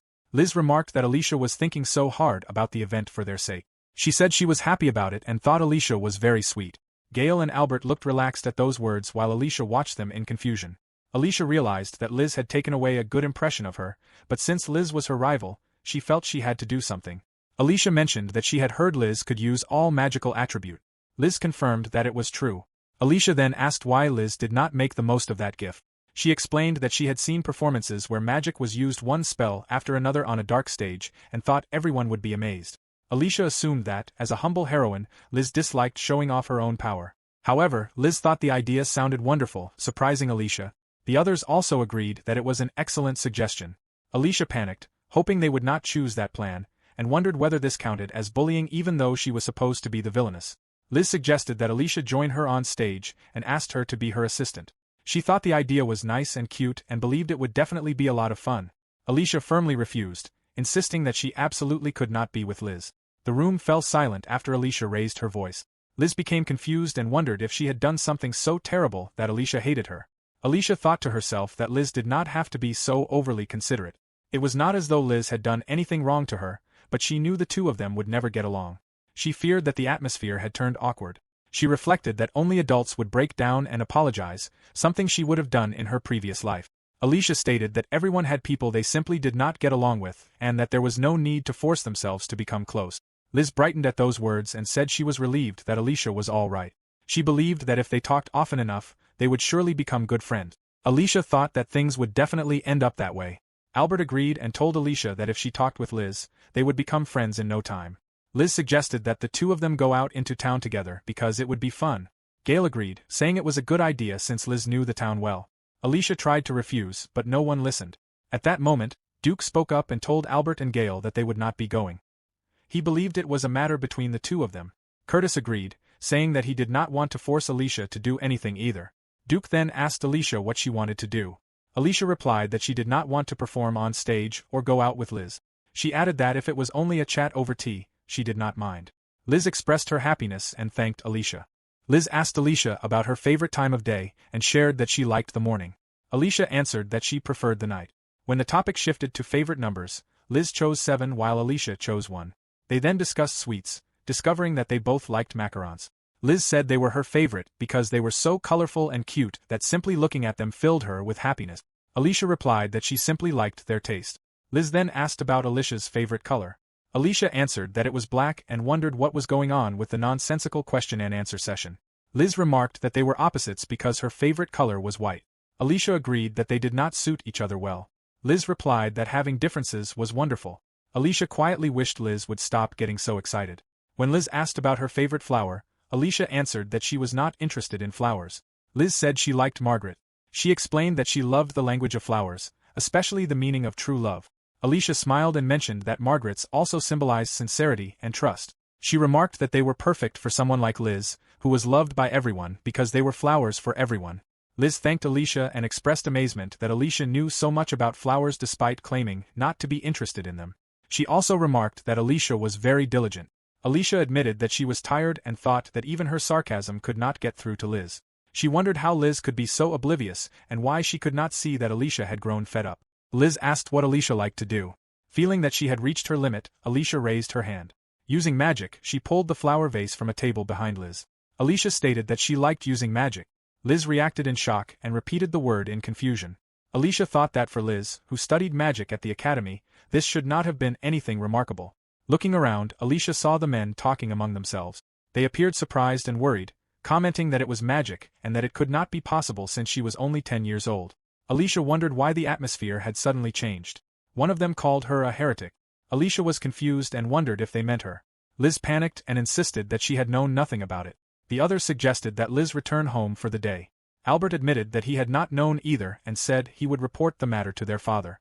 Not wanting to make a major issue out of it, he asked everyone to keep it a secret for the time being. The others agreed to do so. Alicia silently repeated the word heresy in confusion. Albert then told Alicia to return to her room. As she left, Alicia thought that if Liz, a commoner, could use every magical attribute, then surely the daughter of the Williams family should naturally be able to use dark magic. She wondered what in the world was going on. Not long afterward, Alicia visited Will. She called out to him, and Will noticed that she looked pale before asking what was wrong. Alicia asked what it meant to be a heretic. Will pointed out that she had used magic in public. Alicia confirmed that she had, adding that it had only been beginner-level dark magic. Will explained that a person had to be at least 13 years old to use magic. Alicia reacted in surprise, saying that the book stated anyone with magical power could use level 1 magic. Will clarified that it referred to anyone over the age of 13. He explained that it was considered so obvious that it had never been written down. He admitted that the matter had already become a problem and that he should have told her beforehand. Alicia insisted that it was not Will's fault, though she thought this was exactly the kind of obstacle she did not want as a villainess. Gillis asked whether being a heretic simply meant being abnormal and remarked that if Alicia could learn faster than others, then that should be a good thing. Alicia replied that she had no idea what was so terrible about her ability and wished that her older brothers would honestly praise her instead of treating her as though she had done something horrible. Will explained that people feared anything out of the ordinary, especially when it possessed great power. Alicia recalled that even in the game, the heroine had been regarded as dangerous because her power far exceeded everyone else's. She wondered whether that meant she would become just as special as Liz. To her, that was what it truly meant to be a villainess. Delighted, she thought it was amazing and wondered how many others had accomplished such a thing before her. Will said that he knew of only one person. Alicia asked what had happened to that individual. Will explained that the person had been ruined, leaving Alicia stunned. He went on to say that the last person to obtain great power at such a young age had become overconfident, cast high-level magic, triggered a magical runaway, and ultimately lost the ability to use magic forever. Alicia was left speechless by the revelation. Chapter 7 began in the royal palace of the kingdom of Ďurkys. The king brought up the subject of heresy, while another person questioned whether it was not simply Catherliz. John remarked that female heretics were known as saints and said he could not believe that two such individuals had appeared at the same time. Another added that such a thing had never happened before, not even in legend. Someone else asked whether anyone had ever heard of a 10-year-old wielding magic. Arnold then addressed the king. The king told everyone to calm down, reminding them that only those present knew about the matter. Arnold stated that Alicia was no ordinary child and wondered whether she might also be a saint. Derek asked why Arnold was so worried and remarked that he should be proud that his daughter was so gifted. Arnold admitted that he normally would be, but simply thinking about Alicia's future was enough to give him a migraine. The king declared that the legendary saint was undoubtedly Catherliz. Despite being a commoner, Liz possessed the mana of a high-ranking noble, and her affinity with every magical attribute was unprecedented. Alicia, on the other hand, might have been capable of using magic at the young age of 10, but she had been born into a great noble family and could cast only elementary magic. As long as she did not lose control, there should be no problem. Arnold asked what he should do. The king explained that the younger a person was, the more unstable their magic tended to be. He suggested enrolling Alicia in the Magic Academy so she could be monitored while receiving proper training. Someone objected, arguing that doing so would endanger the other students. Arnold then decided that they would instead watch over Alicia at the mansion. He pointed out that 10 years old was too young to attend the academy since students had to be at least 13. He then asked the king to enroll Alicia in 3 years if everything went well. The king agreed and left the matter in Arnold's hands. Meanwhile, Alicia trained in the yard. She recalled Grandpa Will's warning that if she ever went berserk, she would never be able to use magic again. She assumed that Will had once cared deeply for someone who had suffered that fate. That was why he had so strongly insisted that she learn magic in the proper order. Alicia could not imagine losing her magic in a society built around it. She believed that person must have been blessed with exceptional talent, only to have all expectations shattered, and she wondered what had become of them afterward. As Alicia swung her sword, she thought that she had no intention of losing her magic, though she admitted that learning the sword had been a wise decision. She declared that anyone who relied solely on magic for offense was only a second-rate villainess. In her view, a true villainess could tear through her enemies even without magic. With that thought, she threw her weapon with all her strength. She flinched when someone suddenly called out to her. Turning around, she saw that it was her brother Albert. He asked whether she had been talking to herself. Alicia did not answer and instead remarked that he was coming home late because the school festival was scheduled for the following day. Albert informed her that the festival had been cancelled. Alicia reacted in shock. Albert explained that Liz had gone berserk but was safe. The incident had occurred during the rehearsal for the magical performance that Alicia had proposed. Liz had suddenly lost control during the rehearsal. Duke and the teachers had managed to suppress the outburst, although part of the auditorium had been destroyed. Albert remarked that it was fortunate no one had been injured and added that Liz was currently under the academy's supervision. He also said that he had been instructed to tell Alicia not to worry. Alicia asked whether the incident had happened because she had suggested the performance and wondered if it was her fault. Albert replied that there was no way she could have known such a thing would happen. Alicia agreed, insisting that she would never do something like that. She thought that she would never resort to such an underhanded attack. If she were going to defeat an enemy, she would do so fairly and directly. Albert asked whether she really needed to knock other people down. Alicia answered that she did. Albert let out a sigh of relief, remarking that both Liz and Alicia were good children. Some time later, Alicia demonstrated magic before the heads of the great noble families. She used magic to move several books, astonishing those present. The men observed that what Alicia had displayed was unquestionably dark magic, and praised her remarkable control.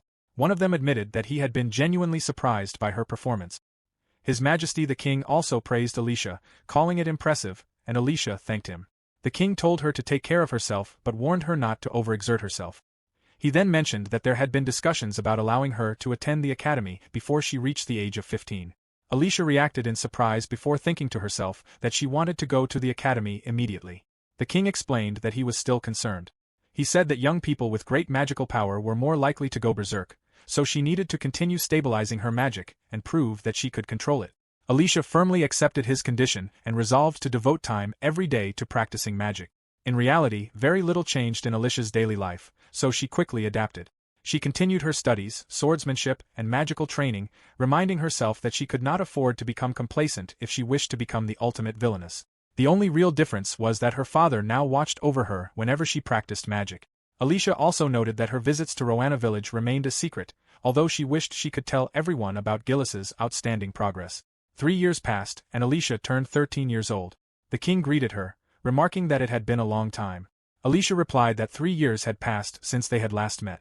The king observed that she had grown considerably. Believing that Alicia's magic had remained stable, he asked how far she had progressed. Alicia answered that she had reached level 80, leaving everyone present stunned. The king remarked that she had exceeded his expectations and stated that he had known she was the right person for the task. Alicia asked what task he meant. The king asked what she thought about attending the academy. He then instructed her to enroll there and monitor Liz. Alicia wondered why Liz needed to be monitored. The king mentioned that he had heard Alicia was acquainted with Liz. Alicia confirmed that Liz was a friend of her brother. The king explained that Liz was a special girl and predicted that she would one day become a saint. He then asked Alicia whether she knew the legend of the saint. Alicia answered that she did, recalling the legend of the Saint of Salvation passed down in the kingdom of Ďurkys. According to the story, a special girl loved by the gods would one day appear. She would lead the people, save the world, join hands with the royal family, and bring honor to the people of Ďurkys. The king remarked that Alicia's explanation was remarkably detailed, especially since it was not a widely known legend. Alicia quietly thought to herself that she had learned it from the game, where it had appeared in Duke's route as the scenario for the true ending. The king declared that Liz was the legendary saint. He then asked Alicia what the saint looked like through her eyes. Without hesitation, Alicia replied that Liz was like a very nice flower garden. The king agreed, saying that Liz must be purer, kinder, and more innocent than anyone else, living in a sublimely ideal world. However, he pointed out that people could not survive in a land where only flowers bloomed. A leader also needed the ability to make realistic judgments. The king told Alicia that, because of her abilities, he wanted her to help Liz become a fully fledged saint. Alicia was surprised and thought to herself that accepting such a role would make her a genuinely good person, which was the opposite of what she was striving to become. She immediately resolved that she had to refuse no matter what. Alicia asked what any of this had to do with attending the Magic Academy. The king explained that if she accepted this important responsibility, he would arrange for her to enter the Magic Academy immediately. He added that he would not force her to accept and that she could instead choose to remain quietly at home until she turned 15. Alicia flinched as she realized that this was the condition for receiving special admission. She reminded herself that she could not accept such a role as a villainess and noted that she still had 2 more years before she would normally be eligible. Arnold stepped forward and asked the king not to place Alicia in such a difficult position. He pointed out that accepting the offer would make Alicia the villain. The king admitted that his explanation had been somewhat misleading. He then explained that Liz was an extremely popular person. Alicia asked what he meant by that, adding that she did not believe she was suited for such a role. The king clarified that Liz's popularity had gone far beyond simple admiration and had reached the level of worship. From everything he had learned, there was currently no one at the academy who would disagree with Liz. He suggested that this, too, might be another characteristic of a saint. Alicia understood what he meant and admitted that Liz truly was remarkable. The king continued by explaining that someone had to view Liz rationally and that, at times, even brutality was necessary. Since the academy was filled with Liz's most devoted supporters, he wanted the matter to remain confidential. Arnold turned to Alicia and told her that she could refuse because, as her father, he was worried about her. The king acknowledged that, but remarked that Alicia possessed an exceptional ability to see the true nature of things and believed there was no one more qualified for the role. Alicia thought to herself that the task sounded exactly like something a villainess would do. She realized that she would become the villain. Her father warned her that, realistically, that was exactly what would happen. Even so, Alicia declared that she would accept the role, astonishing Arnold. She asked whether they wanted her to become the worst villain in the world. The king replied that he did not mean to that extent. Arnold called out to Alicia once more, asking whether she truly understood that the role required deception. He warned her that people would come to despise her. Alicia answered that being hated was exactly what she wanted, leaving her father even more shocked. Alicia admitted to herself that she had never felt so delighted. She could hardly believe that the king himself had appointed her to be a villainess. She gladly accepted the assignment and declared that she, Alicia Williams, would become a villainess who would go down in history. Chapter 8 began with Alicia visiting Roanna village to see Will and Jill. She informed them that she would be attending the Magic Academy. Both Will and Jill were left speechless.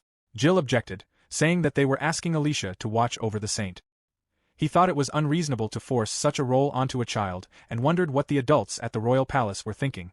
Will asked what Alicia stood to gain from accepting such a task and urged her to think carefully. Alicia replied that she would never overlook something so important and that she naturally had no intention of accepting such a request without receiving something in return. Her thoughts returned to her discussion with the king. After asking her to repeat herself, the king listened as Alicia requested permission to bring Jill, a boy from Roanna village, to the academy as her servant. The king admitted that he had told her she could ask for anything, but he hesitated. Alicia asked whether her request was unreasonable. The king replied that it was not. Bringing a servant to the academy was not a significant issue, but the fact that the boy came from Roanna village gave him pause. Arnold asked Alicia whether she had ever visited the village herself. Alicia replied that she had been going there for years and reminded the king that she had spoken about Roanna village before. At first, everything she knew about the village had come only from books. Wanting to see the reality with her own eyes, she had decided to visit it herself. Arnold staggered, and Derek quickly supported him, telling him to pull himself together. Derek remarked that the situation was unbelievable and admitted that merely hearing the name Roanna village was enough to make him shudder. Alicia explained that there were people forced to live with such a bleak outlook. She shared that she had met Jill when he was only 6 years old. His parents had been killed, and he had nearly lost his life at the hands of thugs. She questioned whether Jill truly deserved such a fate simply because he was the child of criminals. Alicia described Jill as a very bright boy and believed that, with proper guidance, he would one day become someone capable of supporting the kingdom. Returning to the present, Jill reacted in surprise and asked whether he would really be leaving the village. Alicia confirmed that he would become her servant, study in a more advanced environment, and broaden his horizons. Jill hesitated, wondering whether becoming a noble's servant would prevent him from growing on his own. Alicia asked whether he did not want to go. Jill admitted that he did. Alicia reminded him that he had been chosen by a villainess, so he needed to be greedy enough to seize every opportunity. Jill then asked about Grandpa Will and wondered whether Will could come with them as well. Will replied that he was a sinner, unlike Jill, who had merely been born in the village. Alicia asked Will whether he wanted to return to the royal palace. Will repeated that he was a sinner. Alicia recalled that Will had been exiled because of the hostility of a certain noble. She also remembered him saying that his crime had been so grave that he had been stripped of his eyesight and would never be forgiven. Alicia told Will that she intended to speak directly with the king. She believed that if His Majesty learned the truth about Will's circumstances, he might reconsider the original sentence. Will admitted that when he had first arrived in Roanna village, he had accepted that he would never leave it again. Alicia urged him to think it over, observing that he seemed conflicted because she had brought up the idea so suddenly. She declared that she would not allow someone with Will's abilities to wither away in a place like that. As Alicia left, she considered Will's position and wondered whether she had troubled him or whether returning to the royal palace would only stir painful memories. A rustling sound came from nearby, and a staggering figure approached her. Letting her guard down for a brief moment, Alicia suddenly felt the person grab her leg. She reacted in shock, wondering whether it was a robber or a beggar. She then noticed the overwhelming stench clinging to the person, along with the unmistakable smell of blood. The wounded woman desperately begged to be saved, believing that if Alicia was there, then there was still hope. Alicia was stunned to see that the injuries were far worse than a simple wound, as the woman's entire body was covered in severe injuries. She assured the woman that she would help and decided to take her to the fountain in the village square. At the fountain, Alicia realized that she did not know how deep the wounds were, but she needed to wash away the mud first. She also recognized that the water itself was too unsanitary to use for treatment. Deciding there was no time to hesitate, even if it attracted attention, she cast purification magic. Light spread across the fountain as the spell took effect. Alicia told the woman that she was going to clean her wounds and urged her to endure the pain a little longer. The nearby villagers observed that Alicia was still very young. They also noticed her elegant clothing and wondered whether she had come from outside the village. Remembering the light that had enveloped the fountain moments earlier, they realized they had witnessed magic. Jill and Will soon arrived after hearing the commotion. Jill explained that they had come to see what all the noise was about before asking what Alicia was doing. Will asked what had happened to the injured woman. Alicia explained that the woman had asked her for help.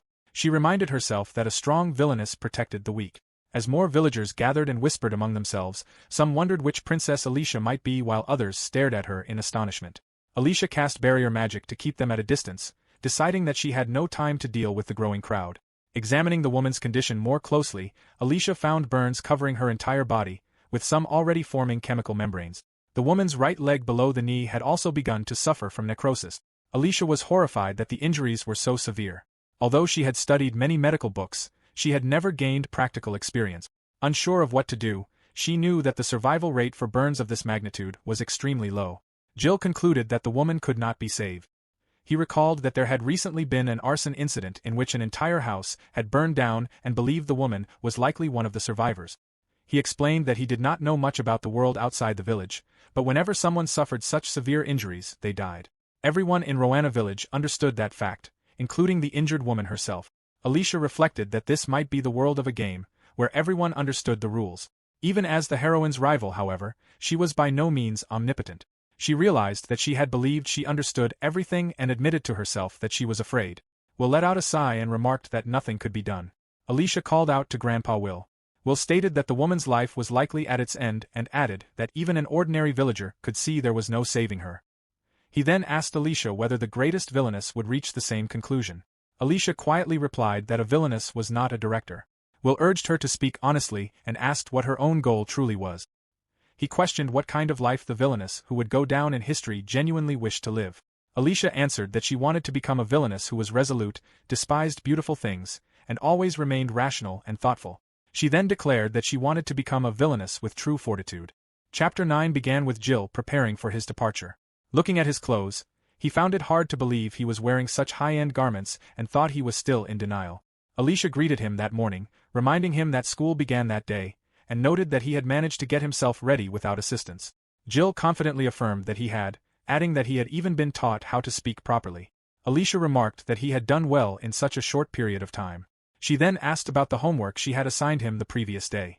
Jill confirmed that he had not forgotten it and explained that the saint's thesis proposed tearing down the wall surrounding Roanna village. Alicia asked for his opinion. Jill replied that he did not think the author could become a politician, although she was undeniably gifted. Alicia shared that she had heard the teachers speak highly of the thesis and regarded its author as an exceptionally talented and noble woman.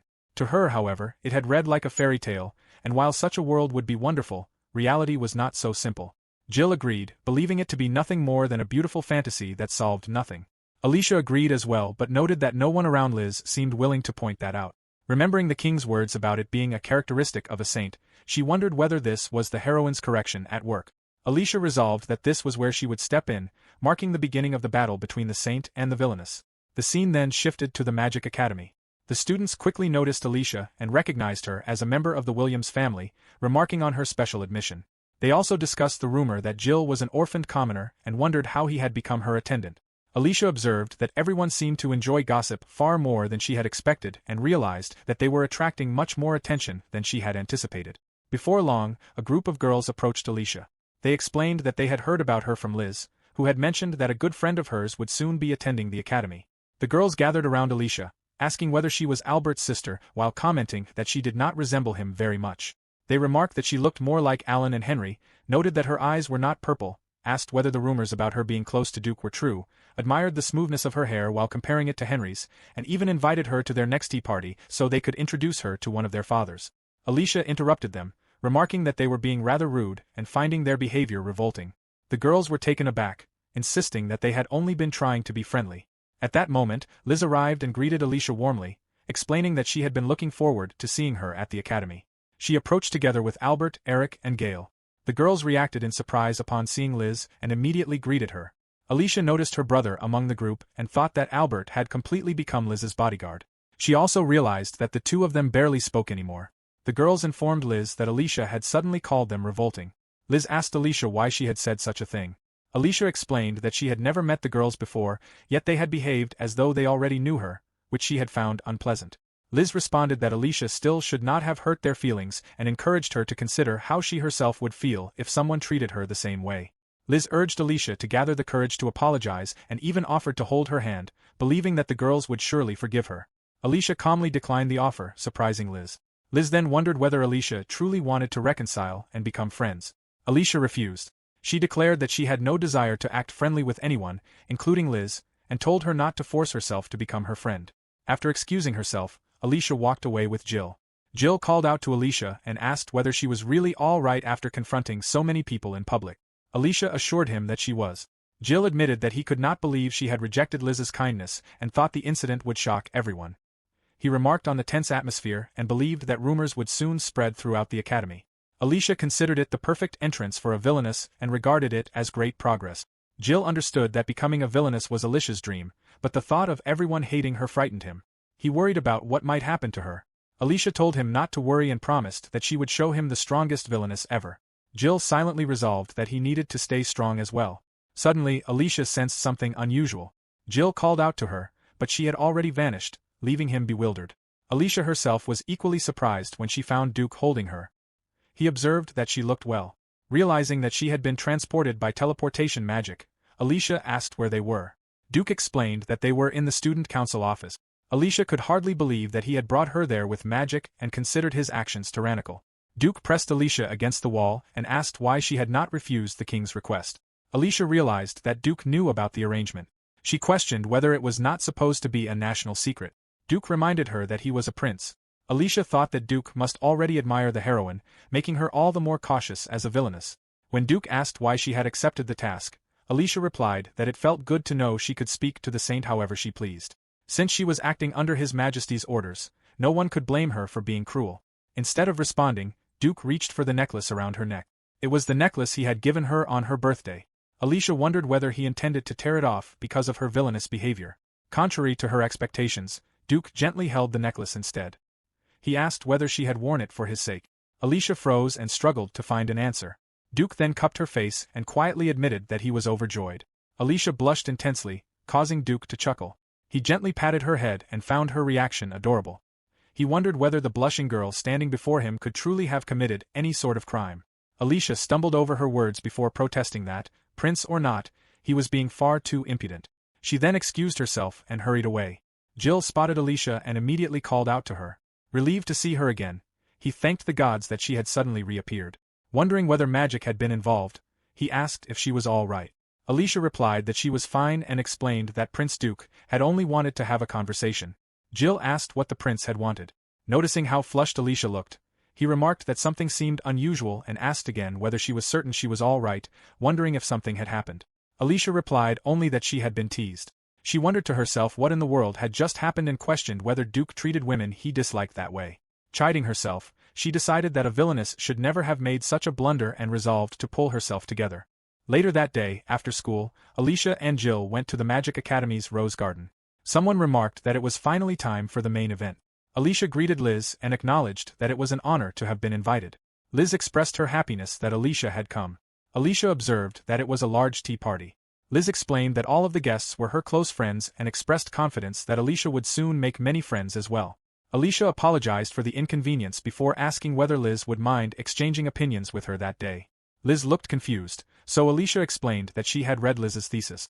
Having heard that Liz was exceptionally talented, she wished to learn from her and mentioned that she had obtained a copy of the paper.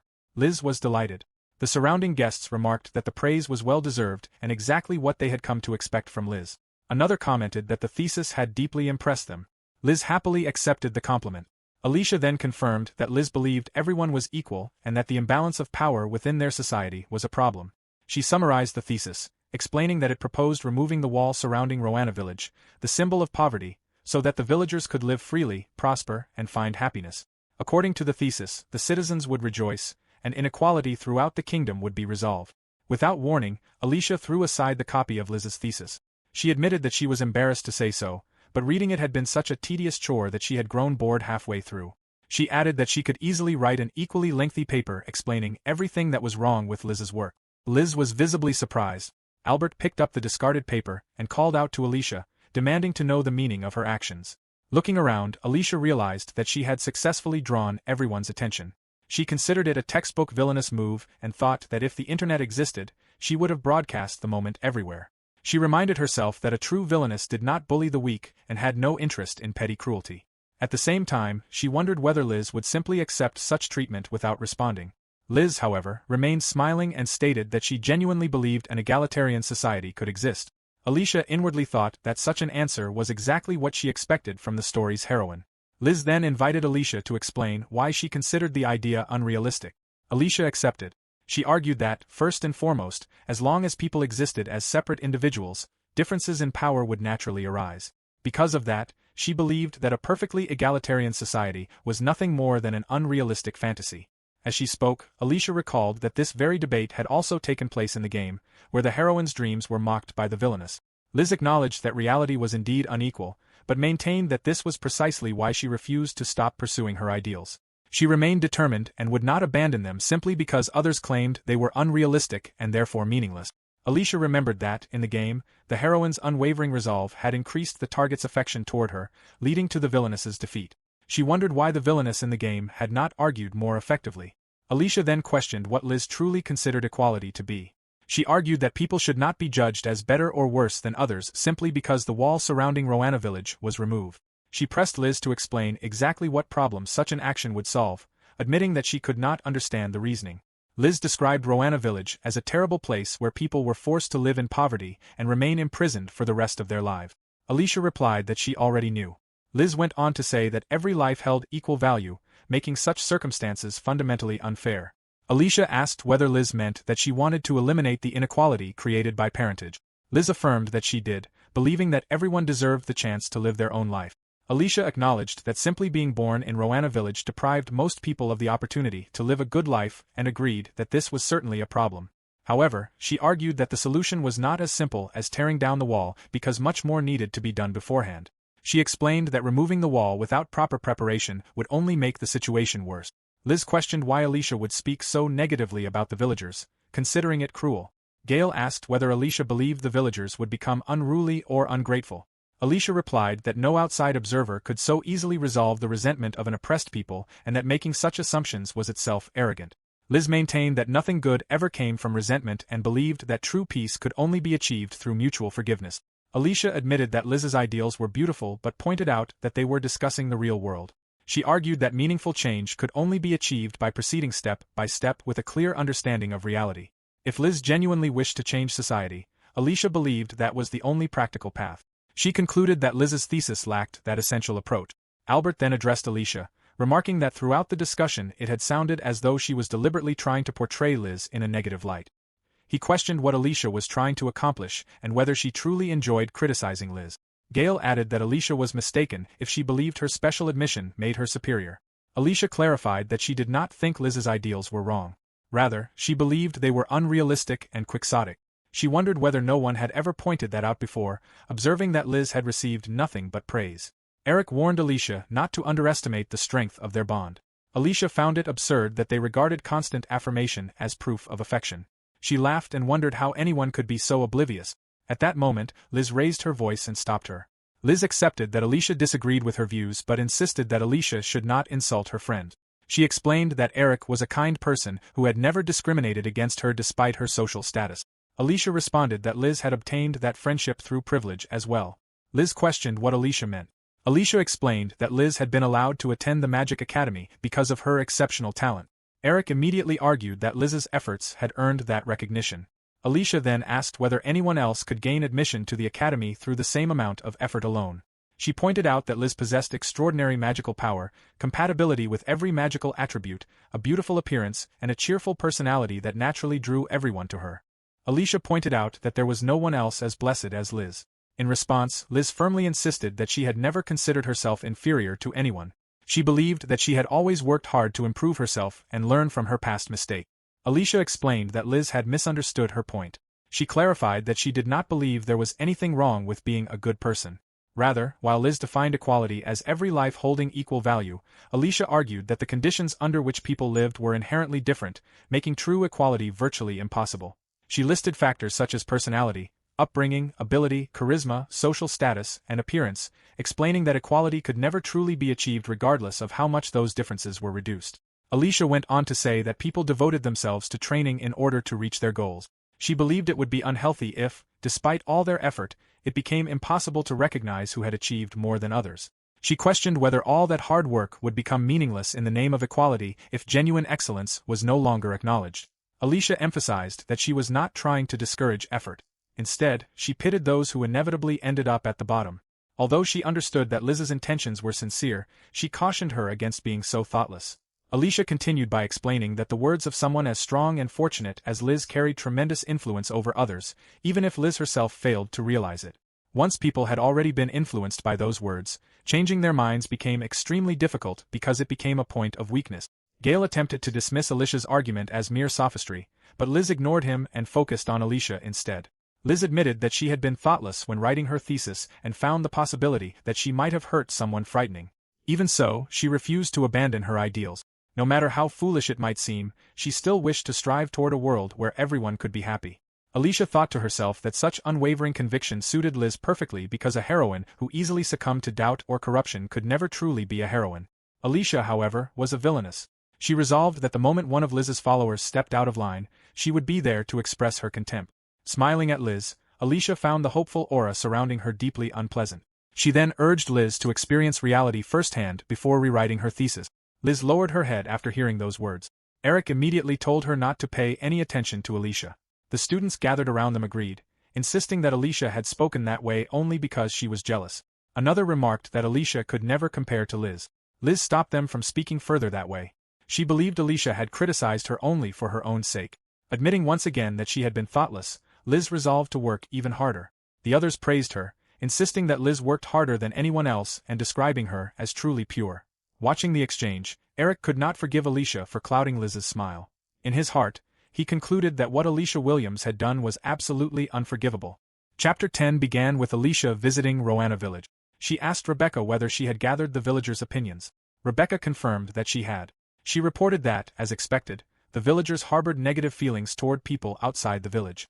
Many believed outsiders were violent and claimed that if the villagers ever escaped Roanna village, they would only run wild and rob everyone they encountered. Alicia reminded Rebecca to put her own safety first, explaining that she would never have asked for Rebecca's help otherwise. Rebecca assured her that she was fine. Alicia remarked that, with her injured legs, Rebecca would not be able to run away if anything happened.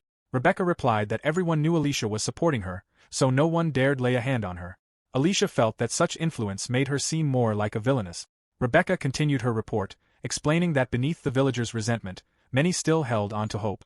The village had been that way ever since she was born, and most people had long since given up. Some believed that the place would never change, while others insisted they were not fools.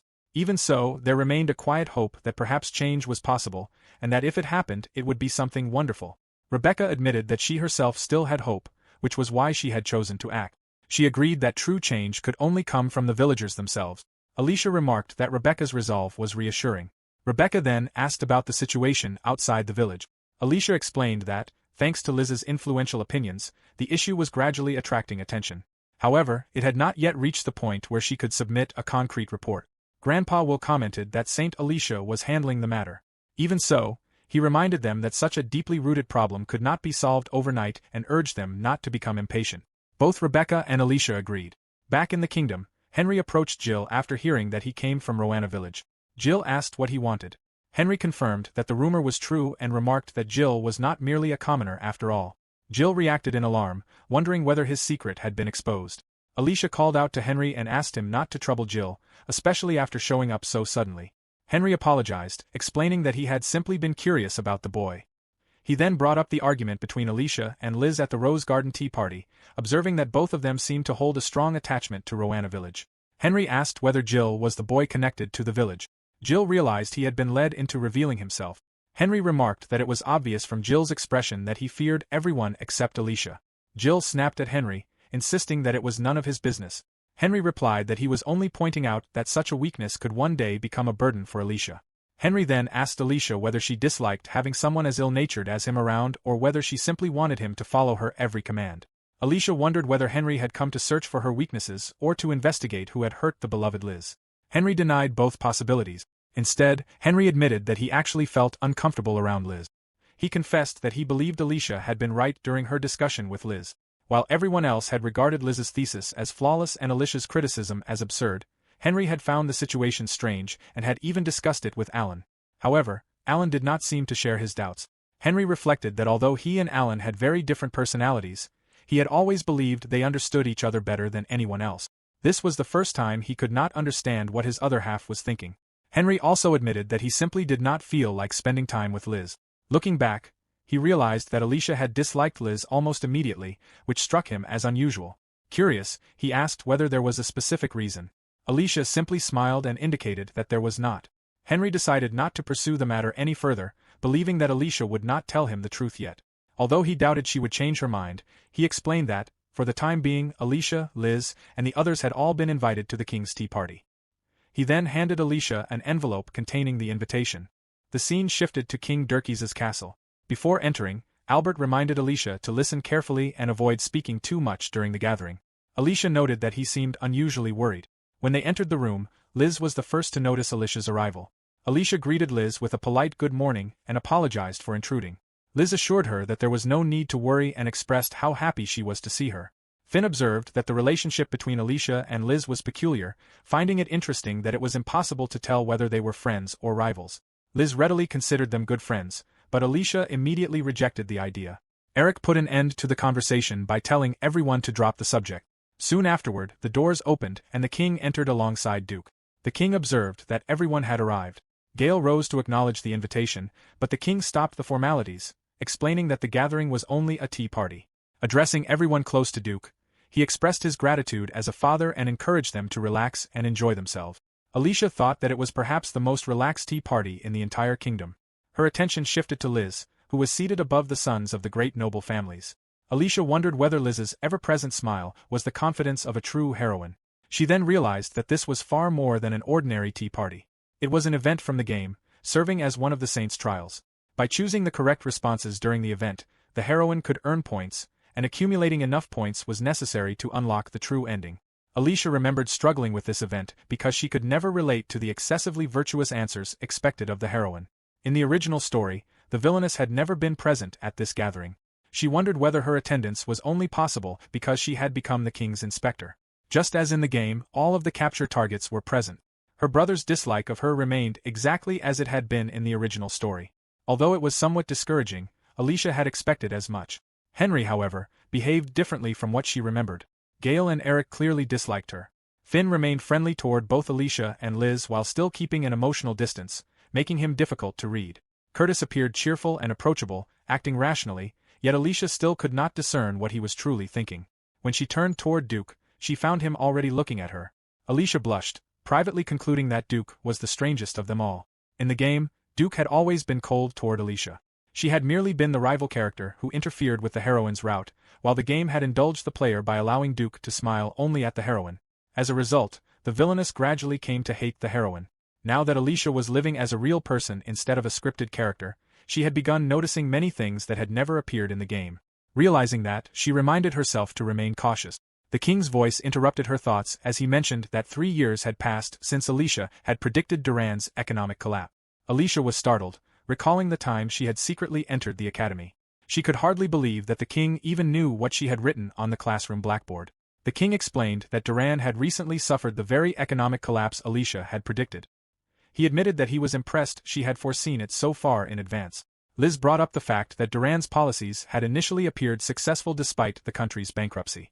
Alicia explained that the underlying issue had been the conflict between productivity and purchasing power. She pointed out that the policy Liz had proposed 4 years earlier had merely been a temporary measure, and that its effectiveness had reached its limit 3 years later. Alicia regarded this as one of Liz's weaknesses, believing that Liz tended to assume everything had gone well without ever reassessing the long-term results of her own policies. The king smiled in response to Alicia's explanation.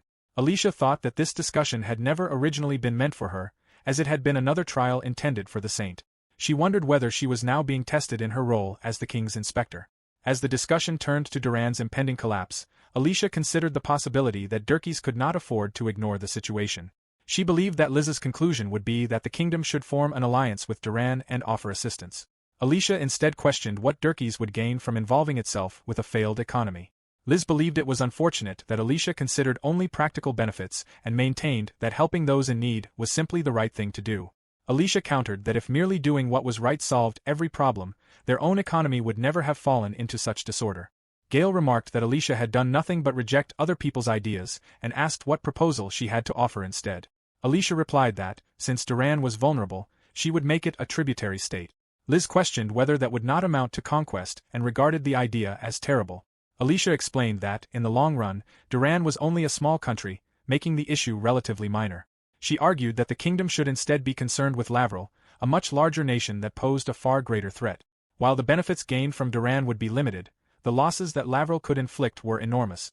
Eric agreed, mentioning that his father had said tensions along Lavril's border were indeed rising. Liz then asked what would become of the people of Duran. Alicia replied that their foremost responsibility was to protect their own citizens and that taking unnecessary risks for another country could endanger their homeland.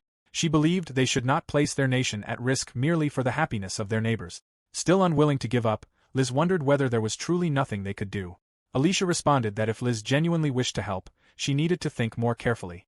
She explained that economic recovery required far more than foreign financial aid. Ḍŭrān needed to generate its own profits through industries such as exporting local product. Although the country specialized in potatoes, their flavor differed greatly from those grown elsewhere, resulting in low demand outside the country. Liz proposed increasing the value of the potatoes instead. If the entire country focused on producing a higher value product, the profits could become substantial. Alicia acknowledged that such an approach at least offered potential. However, she cautioned against expecting a convenient one-time solution that would instantly reverse the country's fortunes. Reality demanded gradual but steady progress. The king remarked that the kingdom was fortunate to have such an outstanding citizen as Alicia. He then observed that discussing politics was rather inappropriate for a gathering like this and invited everyone to enjoy the sweets, which had been prepared using rare fruits grown in Urucata. Some time later, Alicia wondered whether she had passed the king's test. Although she believed her answers had not been poor, the atmosphere throughout the tea party had remained tense, so she decided to leave as soon as possible. As she walked through the castle hallway, Alicia stretched her arms. She reflected that the conversation had revolved entirely around Liz the moment the king had left, making the gathering almost unbearable. Before long, she realized she no longer knew where she was. The hallway was lined with portraits of members of the royal family, which she found rather intimidating. She did not remember passing through that corridor when she had arrived, but assumed the exit must lie somewhere ahead. Her attention was drawn to one of the portraits, causing her to stop. The man depicted reminded her of Ḍŭk when they had first met, although his skin tone was different, making it clear they were not the same person. She also felt that the man standing beside him looked familiar and wondered whether the figure resembled someone she already knew. She soon realized that the portrait depicted Ḍŭk's grandfather and uncle. At that moment Ḍŭk approached her. He remarked that he resembled his father almost exactly and that the only feature he had inherited from his mother was his skin color. Alicia noted that, although the portrait depicted the elder brother, it was the younger brother who had ultimately ascended the throne. She found the subject rather uninteresting. Ḍŭk then told Alicia to follow him, offering to guide her to the exit. Alicia asked whether it was really acceptable for him not to remain by Liz's side. She wondered whether he had been assigned to keep an eye on her to make sure she did nothing troublesome. Ḍŭk denied it and simply pointed out that she had become lost. He informed her that the exit was actually in the opposite direction. The two walked together in silence. After noticing her quietness, Ḍŭk asked whether something was wrong and wondered if he had been walking too quickly. Alicia replied that he had not. As they continued walking, Alicia found Ḍŭk's behavior increasingly strange. Based on what she knew from the game, he was never supposed to be this kind to her. She quietly wondered why he would go out of his way to pretend to be considerate. She questioned whether the smile he wore was one he showed to someone who meant nothing to him. In the game, Alicia had misunderstood that smile, become confused, and grown jealous of the heroine because of it. Ḍŭk then held out his hand and asked Alicia to take it. As she looked at his expression, Alicia decided that his smile did not feel like a lie. Chapter 11 began with Alicia reflecting on her interest before she was reborn. She inwardly remarked that it had been the most addicting otome game she had ever played. In her mind, she admitted that she was not a fan of good little heroines and internally noted that she loved the painfully venomous Villainess. Alicia suddenly realized what had happened and, in disbelief, thought about what a miracle it was that she had been reborn as the villainess of her dreams. She inwardly vowed to become the best villainess she could be, surpassing even the one from the game. She noted that she had worked harder than anyone to stand alongside the heroine with the strongest specs. At last, her wish was granted as she entered the game's stage, the Magic Academy, where she was confronted as the heroine's rival. Alicia rejected the kindness of the heroine, who was a friend to everyone.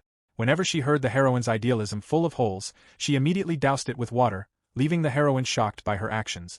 The quiet study hall buzzed every day. Alicia leaned back with a satisfied expression, pleased that the others had begun to hate her. Henry found Alicia and waved to get her attention. Alicia greeted him as Brother Henry. He mentioned that he had not known a place like this existed on campus, and that it was his first time there. Alicia explained that she had come because she could not even review her lessons in the main building. Henry remarked that Alicia had become a celebrity, and Alicia agreed. Henry observed that, oddly enough, Alicia seemed to be having fun despite constantly hating on and picking fights with Liz. Alicia replied that it was not because she hated Liz. Inwardly, she thought that she could not tell him about the supervision. Instead, she decided to educate him. She admitted that she had always dreamed of becoming a villainess and oppressing a perfect, popular girl like Liz, then asked whether he thought she was a bad person. Henry reacted in confusion before realizing that it was not hatred driving her actions. Alicia confirmed his realization. She explained that she wanted to become a villain capable of bullying the strongest, and that Liz, with her unmatched abilities, represented the pinnacle she wished to challenge. She recalled that she had held on to that dream ever since she was young. Henry listened as she explained that she constantly trained and always aimed for distant height. He realized that everything she had done had been for this purpose. Still confused, he wondered if that was truly Alicia's reason. Alicia questioned the expression on his face and urged him to tell her what he really thought. Henry admitted that he had not known Alicia had such a funny side. Alicia insisted that she was completely serious. Henry explained that he kind of understood, comparing it to how only the strongest demon king could stand in the way of a hero. Alicia agreed with the comparison. Henry added that he did not think people usually aim to become a demon king simply to stand on equal footing with the hero. Alicia laughed softly to herself. Henry remarked that, if the world were a storybook, Liz would surely be the main character because she was special. Nearby, Jill watched them. He turned to Henry and asked whether Henry liked Catherliz. Henry honestly admitted that he thought he had been in love with her. He reflected that Alan and he had always been one and the same, like two peas in a pod, yet there was still an uncertainty within him as he wondered whether that was truly okay. Henry recalled a time when he and Liz had been talking. During that conversation, Liz had told him that he was himself and that it was all right to be different from Alan. She had also told him that Henry was simply Henry and that he was irreplaceable. In Henry's mind, he recalled Liz smiling warmly and compared the feeling to cold water quenching a dry throat, making him feel as though he had been saved. Alicia immediately dismissed his thoughts, insisting that he should not need someone else to tell him that he was himself. Henry told her to get herself together, remarking that she was very harsh, though he admitted she was probably right. Upon reconsidering, he realized that he had never truly been bothered by the differences between Alan and himself. They had held different opinions before, and it had always been natural for them to go their separate ways. Henry reflected that when Liz had spoken to him, ordinary truths had felt like profound revelations. He honestly admitted that he had never really gotten along with those goody-two-shoes types in the first place and found himself wondering why he liked her so much. Jill, who had been listening nearby, wondered whether that meant it was magic. Henry brought up the idea of manipulating the heart but said he would not be so sure about that.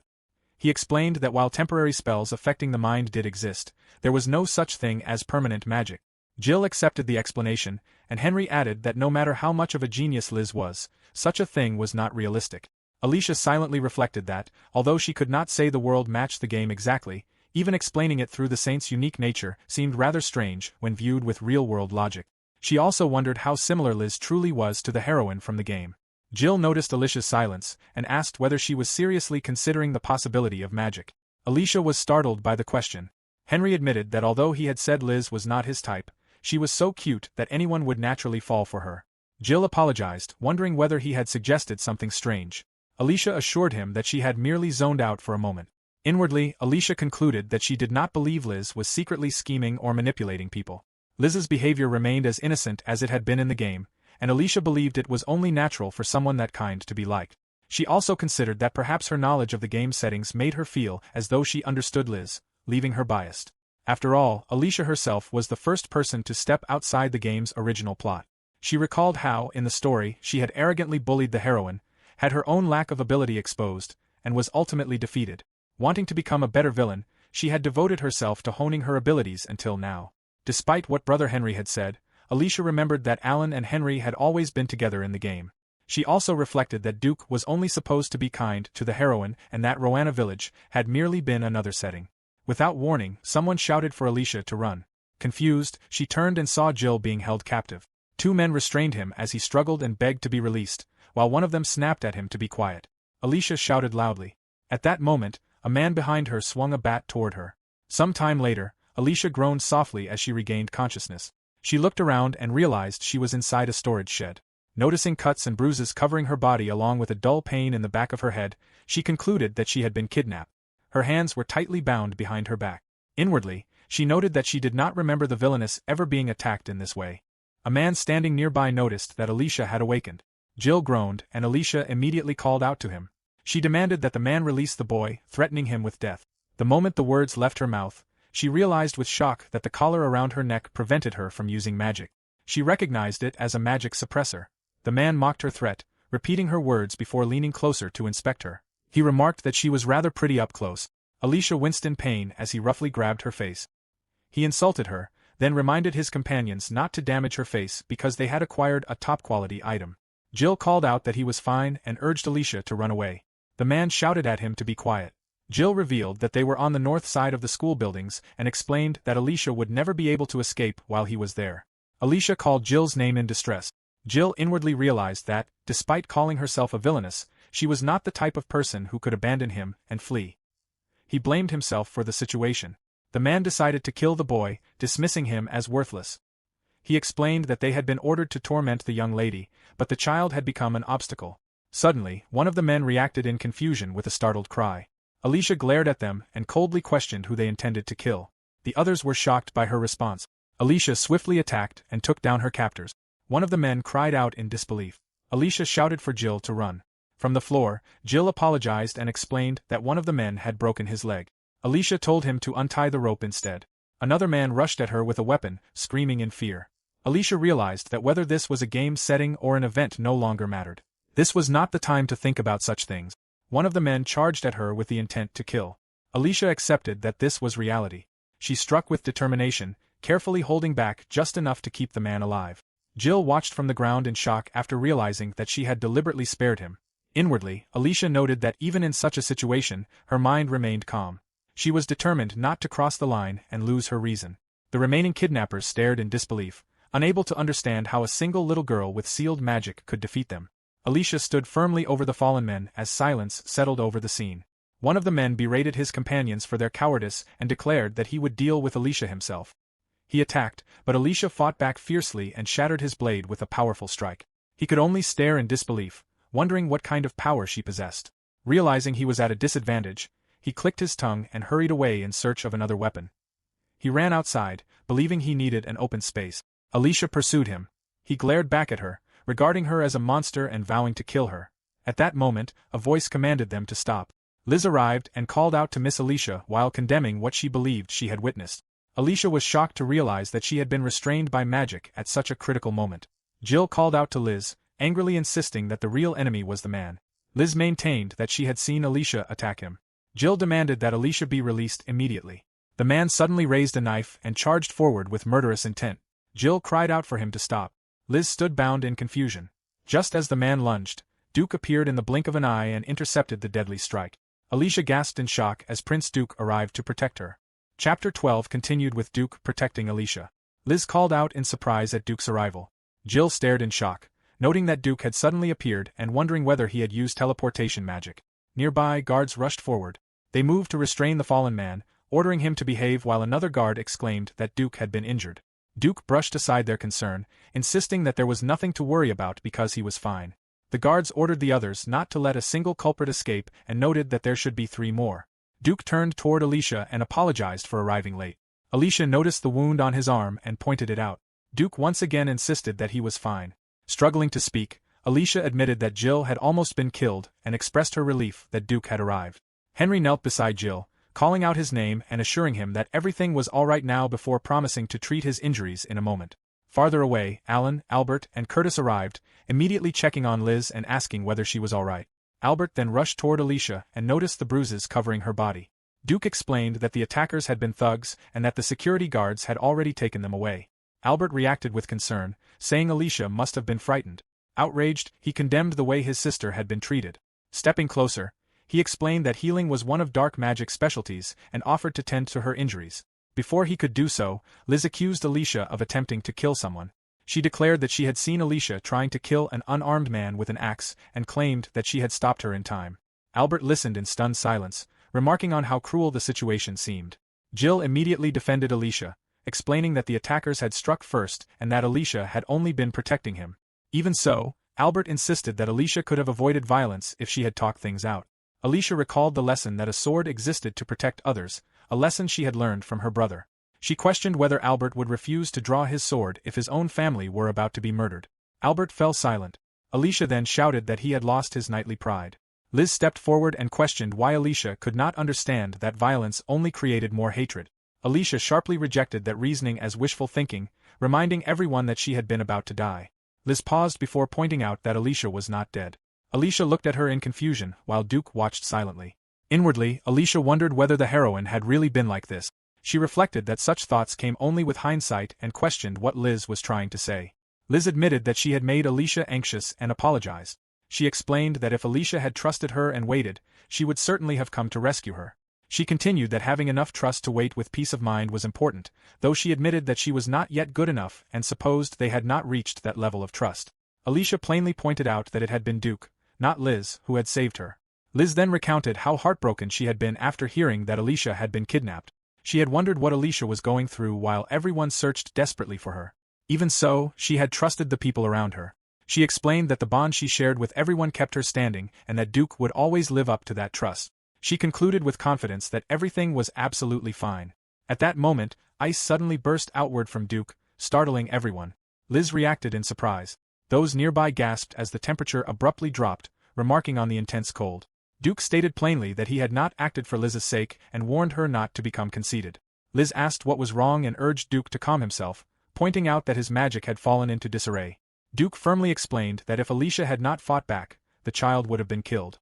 The others reacted with confusion and concern.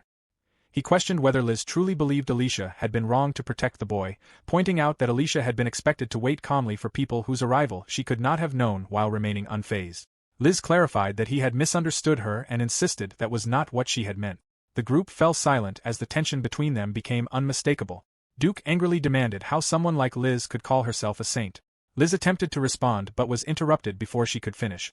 Curtis stepped forward, declaring that enough had been said and suggesting that everyone's injuries be treated first. He added that no lady should be kept waiting in dirty clothes. Using magic, he cleaned Alicia's clothes in the blink of an eye. Alicia thanked him. Curtis then noticed blood near Alicia's mouth and remarked that it looked painful. Alicia realized that one of her teeth had fallen out when she was struck. She noted that it was no wonder she had been having difficulty speaking. Duke reacted in surprise. Liz offered to treat Alicia's injuries immediately, but Duke declined, explaining that he had already arranged for her treatment elsewhere. Liz became distressed that he was still angry with her and insisted that he had misunderstood her intentions.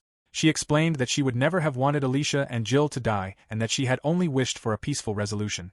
Alicia acknowledged that she understood. She stated that she did not believe Miss Liz had wanted anyone to die either, but questioned whether Liz could not simply look beyond her ideals to the person standing before her. Alicia pointed out that all Liz seemed to see were her own ideals, while in front of her stood someone who had truly been beaten and battered. She remarked that talk of trusting and waiting amounted to empty words that offered no help at all.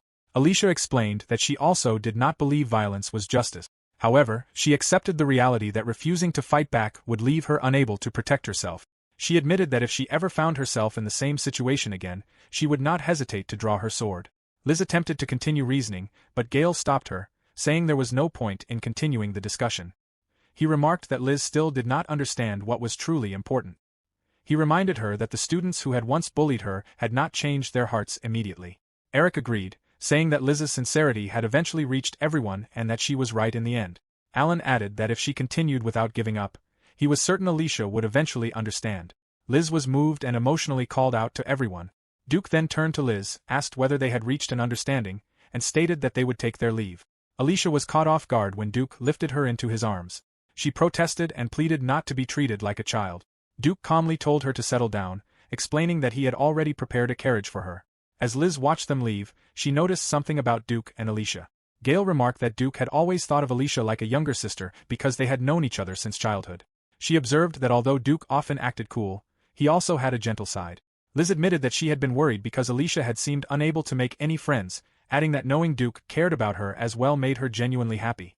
Meanwhile, Alicia insisted that she could walk on her own.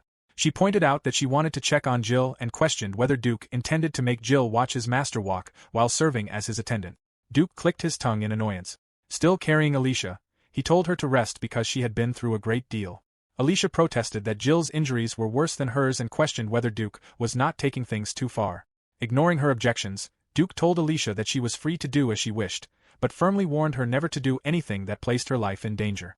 Holding her close, he admitted that he had felt as though he would die from worry. Alicia flushed at his words and reacted by calling his name. Duke quietly admitted that he truly liked Alicia and inwardly questioned whether that was not the case. Alicia felt her heart race. Unable to restrain herself, she embraced him tightly. She became aware of his warmth, his comforting scent, and the sound of his clear voice, all of which made her feel completely at ease. The peaceful moment left a deep impression. Later, Duke rested in his bed, still feeling the lingering calm from that moment. Alicia suddenly awoke with a start, immediately realizing that she did not recognize the room. Confused, she admitted to herself that she did not understand what was happening and decided that she needed to step back and gather her thoughts. She then noticed Duke beside her. He showed her a necklace and explained that it had been stolen. Alicia recognized it as the necklace Duke had given her and reacted with alarm. Duke added that it had been found in one of the kidnapper's pockets before asking her to come closer so he could put it back on her. Alicia hesitated, wondering whether he intended to scold her for losing it, before resolving that she was not afraid of him. As Duke fastened the necklace around her neck, she felt awkward and realized that he was not actually scolding her.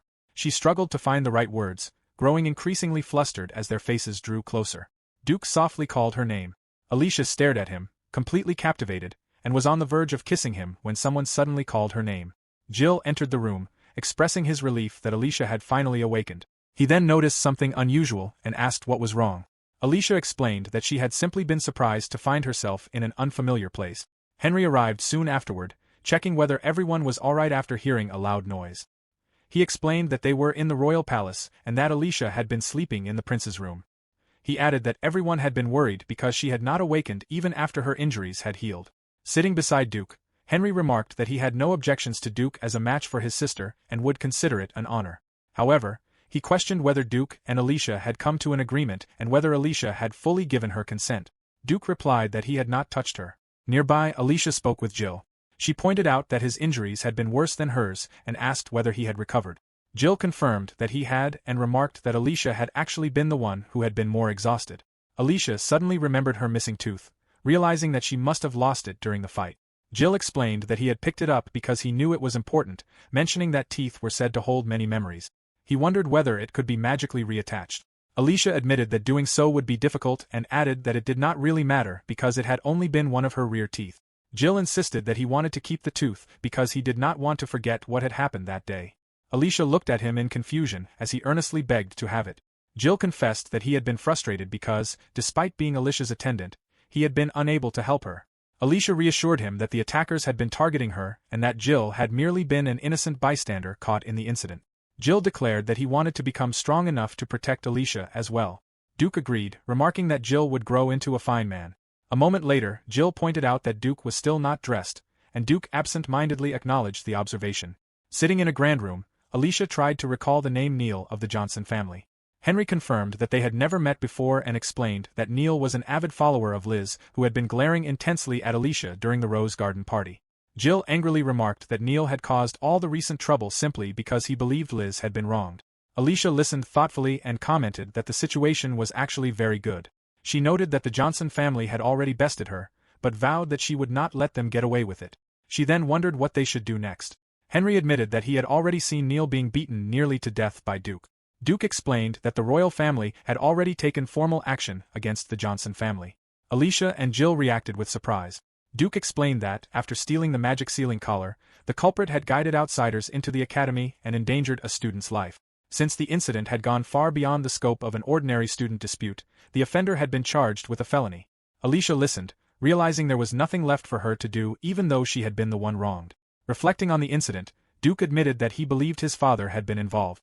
Henry sought confirmation, asking whether it had been an order from the king. Duke clarified that it had not gone that far, though he still believed his father had played a part. He explained that the situation had been a convenient opportunity to train the saint. After reports reached the student council that a female student had been kidnapped, it had not taken long to identify the victim as Alicia. Duke recounted that while he had been tracking down the ringleader and forcing him to talk, the king's watchdogs had apparently informed Liz of Alicia's whereabouts. He added that his father had prioritized giving Liz the chance to resolve the situation herself as an opportunity for her growth. Jill reacted in confusion, wondering what kind of arrangement that really was. He questioned whether the saints known as Cather Liz and Cather Liz were truly so extraordinary. Alicia firmly answered that they were. She explained that the legendary saint was destined to save the country and that Duke therefore stood before Liz as the trial appropriate for such a figure.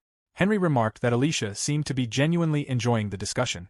Duke observed that his father had surely never intended to disregard Alicia's life, but in the end, his attention remained fixed on the legendary saint, even if he still valued Alicia as someone special. Jill then pointed out that Duke was no different, since he was supposed to marry Cather Liz eventually. Duke listened as Jill revealed that Alicia had told him about the legend of the saint, which said that the saint and the prince would come together as destined partners and reach a happy ending. Duke replied that this was probably his father's intention. However, he declared that he had no intention of following such uncertain fate. He vowed to write his own destiny, explaining that he had made his choice long ago. Alicia listened to his words with deep emotion. Duke declared that there was no such thing as a happy ending, adding that people had to go out and create one for themselves. Jill fell silent before apologizing for his disrespect. He explained that he had only been cautious because he had wondered whether Duke was leading Alicia on, especially if he were destined to marry Liz in the future. Alicia called Jill's name, and Jill then asked whether he had met Alicia's expectations. Alicia confirmed that Jill had met her expectations. Still nervous, Jill reminded everyone that he was a commoner and had heard that disrespecting royalty could be punished. He insisted that everything he had said had been of his own free will. Duke dismissed the concern, stating that status did not matter. He observed that they both wanted to protect Alicia and added that he was certain Jill felt the same way. Jill reacted in surprise as Duke gently patted his head. He thanked Duke for coming to Alicia's aid, and Duke readily accepted his gratitude. Watching the exchange, Alicia inwardly wondered what expression she was supposed to make while listening to them. The scene shifted to a room where Alicia and Jill were alone. Alicia admitted that, despite Prince Duke's words, she was not taking the matter of marriage seriously. At most, she believed he thought of her as a younger sister. Jill listened with a thoughtful expression before remarking that he was beginning to feel sorry for the prince. Alicia objected, acknowledging that Duke liked her to some extent, but insisting that royal marriages were not decided by feelings alone. She also pointed out that Duke had never actually confessed that he liked her. Jill complained that Alicia was hopeless when it came to romance. Alicia questioned what he meant by that before declaring that she cared only about strength and needed nothing else. She reflected that, as a villainess, she had succeeded in confronting Liz, but her thoughts turned to the recent incident in which Jill had been placed in danger because of her. She concluded that she had no time for romance. Reminding herself that she was steadily advancing toward becoming the ultimate villainess and had only just begun, Alicia renewed her determination and resolved to continue working hard. The scene then shifted to Alicia confronting her father. He declared that he had already decided that Alicia's supervision of Liz had to end. Alicia immediately protested, arguing that the decision was outrageous. She reminded him that her special enrollment had been granted on the condition that she supervise Liz. Her father replied that she could enroll normally once she turned 15. He admitted that her magic was probably already stronger than Albert's, but questioned whether she truly needed to push herself so far. Alicia insisted that she was not forcing herself because it was a responsibility she had chosen. She argued that it was too late to change the arrangement and reminded him that he had approved it himself. Her father angrily responded that if he had known the role would place her life in danger, he would never have agreed. He explained that hearing she had been kidnapped and nearly killed had almost given him a heart attack. He admitted that he had foolishly believed playing the villain would amount to nothing more than petty rivalry between students and openly acknowledged his own mistake. Expressing his genuine concern, he reminded Alicia that although she was exceptionally talented, she was still only a 13-year-old girl. He told her that he never wanted her to face such danger again. Alicia acknowledged his concern and admitted that she was being selfish, but begged him to give her one more chance, promising that she would not stop. She insisted that she did not want to give up after a single failure. Her father worried about what would happen if such an incident occurred again. Alicia admitted that she had let her guard down that time, but reminded him that her magical abilities ranked among the best at the academy. Her father pointed out that Liz possessed an average magic level of 80 across all attributes. Alicia recalled that she had once regarded that as a typical heroine setup in the game, but now realized those abilities were truly monstrous. Her father continued by explaining that Liz had supporters throughout the entire school and stated that, although Alicia was talented, she was not yet strong enough to compete against all of that. Alicia stubbornly declared that she would simply train even harder. Her father sighed at her persistence before agreeing on one condition. He declared that if Alicia reached level 90, he would allow her to continue. Alicia repeated the number in shock. Inwardly, she realized that the higher one's magic level became, the harder further growth was. She calculated that Liz was 5 years older than she was and understood that, if she progressed at an ordinary pace, Liz would graduate before she ever caught up. She admitted that reaching such a goal at her current age and level was unrealistic. She then recalled her father's earlier words about not pushing herself too hard and paused as she realized something. Alicia concluded that her father believed she would give up if the conditions were impossible. Nevertheless, she accepted the challenge. Alicia also remembered that, in the game, the heroine eventually reached level 100.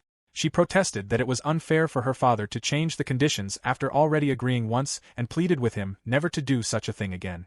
Then she reaffirmed her resolve, declaring that there was no point in continuing as Liz's rival unless she could achieve such a goal. She confidently vowed that she would definitely reach level 90. Chapter 13 begins with Alicia's current situation. She had holed herself up in a hut on the mansion's grounds to train. She sealed the building with a barrier so that no one could enter or leave and did not allow even a single maid to accompany her. Instead, her daily necessities and books were delivered regularly, and she devoted herself completely to her magic training. Elsewhere, Jill greeted the servants in the morning, and they returned his greeting. One servant remarked that Jill could eat the same food as the young lady, but Jill explained that he lived among the servants instead. He confirmed that he had eggs, and when asked whether 2 potatoes were enough, he answered that they were. He added that he had been told he could use the library freely and that he spent every day desperately absorbing as much knowledge as possible. Having come from a poor family, he considered the meal already luxurious, though he still wanted to reach the library as soon as possible. A servant offered him bacon and an apple, which he accepted gratefully. As he ate, he admitted to himself that he missed Alicia but could not afford to dwell on his loneliness. He reflected that he was the most privileged villager in Roanna and vowed to prove that being a commoner did not mean being unable to achieve one's goals. He wanted to live up to Alicia's expectations, noting that the large potato on his plate was something he would never have seen in his old village. Later, in the Williams family library, Alicia's father approached Jill and apologized for interrupting his studies. He explained that he had brought a potion that would allow Jill to pass through the barrier surrounding Alicia's training hut. Jill recognized Abel and wondered whether the potion needed to be taken back to the village, but then understood that Alicia herself did not need it because she belonged to the William family and could pass through the barrier without issue. Alicia's father corrected his misunderstanding. He explained that he had been unable to give the potion to Alicia before, but now kept some of it in the house. He offered to let Jill use it whenever he wished, though he could not hand all of it over at once. Surprised that he was not being evicted, Jill thanked Alicia's father warmly. He wondered why a noble would show him such kindness, as it was the first time he had ever experienced it. Alicia's father explained that, as her father, he wanted to express his gratitude to Jill because he simply wished for Alicia's happiness. He admitted that he could not guarantee he would always be there for her and that he could not always understand her. Reflecting on Alicia's childhood, he noted that she had never been a normal child. While other girls played, she had devoted herself to her studies with insatiable determination and had never made a single friend. From a young age, she had been regarded as a great asset to the nation and labeled a special child. He revealed that Alicia had only ever befriended one person, and that person was Jill. For that reason, he hoped Jill would continue being friends with his daughter. Jill thought that Alicia's father was simply a normal father. Alicia's father then admitted that he was a terrible person and a bad father for locking his daughter away. He added that his wife had told him the same. At that moment, Layla arrived and demanded to know what he thought he was doing. She acknowledged that she had understood taking Alicia out of school temporarily but pointed out that locking her away with magic, forbidding her from contacting the servants, and refusing to end the ordeal until she reached level 90 amounted to torture. Her husband tried to defend himself, but she cut him off, questioning whether he could still call himself a father and expressing her deep disappointment. He stammered as he tried to explain that he had never imagined Alicia would take things that far. Although he insisted that Alicia had brought it upon herself, he was overwhelmed by guilt. He broke down in tears, confessing that he had only wanted her to stop supervising Liz and had never intended for things to end this way, repeatedly apologizing. Arnold knew that he was the one who had set the requirement of reaching level 90, believing Alicia would eventually give up. Instead, she had only become more determined. He maintained that if she failed to achieve it, they simply would not acknowledge the monitoring role. If she succeeded, they would allow her to return to the academy when the time was right. Jill insisted that Alicia would accomplish it because she was someone who always fulfilled her promises. He questioned whether they could not place more faith in her, believing that Alicia was strong. Arnold fell silent before admitting that things were different when Liz Cather was involved. Alicia had placed herself in danger by opposing Liz, and Albert had also changed after meeting her. Alicia understood that it was all because Liz was the saintess. Because of that, Arnold was no longer certain he was ready to take over the house. After the incident, His Majesty the King had apologized to Alicia and expressed his sympathies. Although the king had agreed to remove her from the monitoring role, he had truly wanted her to continue. It all came back to Liz being the saintess. Jill questioned whether they truly believed that Liz would save the country. Arnold remarked that the idea of saving the country was rather vague. He acknowledged that Alicia possessed incredible value. Whether Liz was truly the saintess of the legend or not, her extraordinary magic was useful in countless ways. After graduating, she would be enshrined as the saintess and serve the country. In his eyes, Alicia and Liz were no different. Both possessed exceptional abilities that could be used for the nation's benefit. Arnold admitted that if Alicia had merely been a helpless girl, he could have protected her as her father. However, as the head of one of the 5 great families, he would have been compelled to prioritize making use of those abilities. That was what he meant when he said there was no guarantee he could protect them. Arnold asked whether Jill despised him. Jill denied it.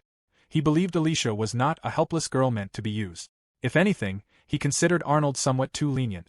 Jill recalled Alicia saying that the country's supremacy of magic was simply inefficient. He pointed out that Arnold spoke of using the girls for the good of the country while excluding those who had no magic rank. As Alicia taught him how to become a useful commoner, he resolved to stand by her no matter what. At that moment, Arnold finally understood why Alicia trusted Jill. The scene shifted to Roanna village. A girl happily presented the harvested potatoes. One of the children wondered whether they would now be able to eat until they were full every day. Will explained that they could not do so just yet. Rebecca expressed disbelief that they could grow so much food in the village, but declared that, in celebration of the harvest, everyone would eat together that day. The children cheered. Will looked forward to Alicia seeing the results. Rebecca reflected that nobles truly knew many things. She explained that she had simply followed everything Alicia had taught her, and the harvest continued to increase. Since a noble's daughter would never normally learn how to tend fields, Alicia had likely researched it herself. Suddenly, someone stole part of the harvest. The villagers shouted that there was a thief and demanded the stolen food be returned. The thief claimed it was Rebecca's own fault for showing off the harvest and declared that it now belonged to him. Nate stepped in and struck the thief with a slap. Rebecca called out to him, while the onlookers remarked on how strong he was. Nate told Rebecca not to hurry because of her legs. She thanked him for helping. Nate warned that farming such a large field would inevitably attract more people like that before long. He reminded her that although their group had grown, many people still disliked them. He insisted that nothing would change unless they took action and that otherwise everything would remain the same. Rebecca thought it would be good if Nate joined them, since the people he associated with were all strong. Nate questioned whether she truly believed that Alicia would one day liberate the village. He regarded Alicia as nothing more than another noble acting on a whim, seeking satisfaction through charity. He noted that she had not shown herself for some time and concluded that she had already grown tired of it. Nate questioned whether Rebecca and the old man were taking things far too seriously and wondered if they had lost their minds. Unable to tolerate it any longer, he voiced his frustration. Rebecca insisted that Alicia was not that kind of person and that she was satisfied with things as they were. Alicia had taught them how to farm, and if her only goal had been charity, it would have been much simpler for her to buy food and distribute it. Instead, Alicia had prepared Rebecca by providing a notebook explaining how to increase crop yields in a village where it was cloudy all the time, along with potato seeds and farming tools. Thanks to that, they could now build a much better life with their own hand. Rebecca believed that alone made Alicia incredibly valuable, even if she never returned to the village, and even if liberating the village remained nothing more than a dream. The scene shifted to the king's office in the palace. The king remarked to Duke that he had been involving himself with Roanna village. He laughed, saying he did not blame him, before handing Duke a file and explaining that it contained Alicia's proposal. Sympathy for Roanna village had reached its highest point because of Liz's paper, but relying on emotion alone would solve nothing. Alicia had written a companion paper outlining various concerns and possible responses. The king declared that Roanna village would be reformed. He acknowledged that they had been confining a village full of innocent people and intended to cast large-scale magic to quarantine them outside the capital.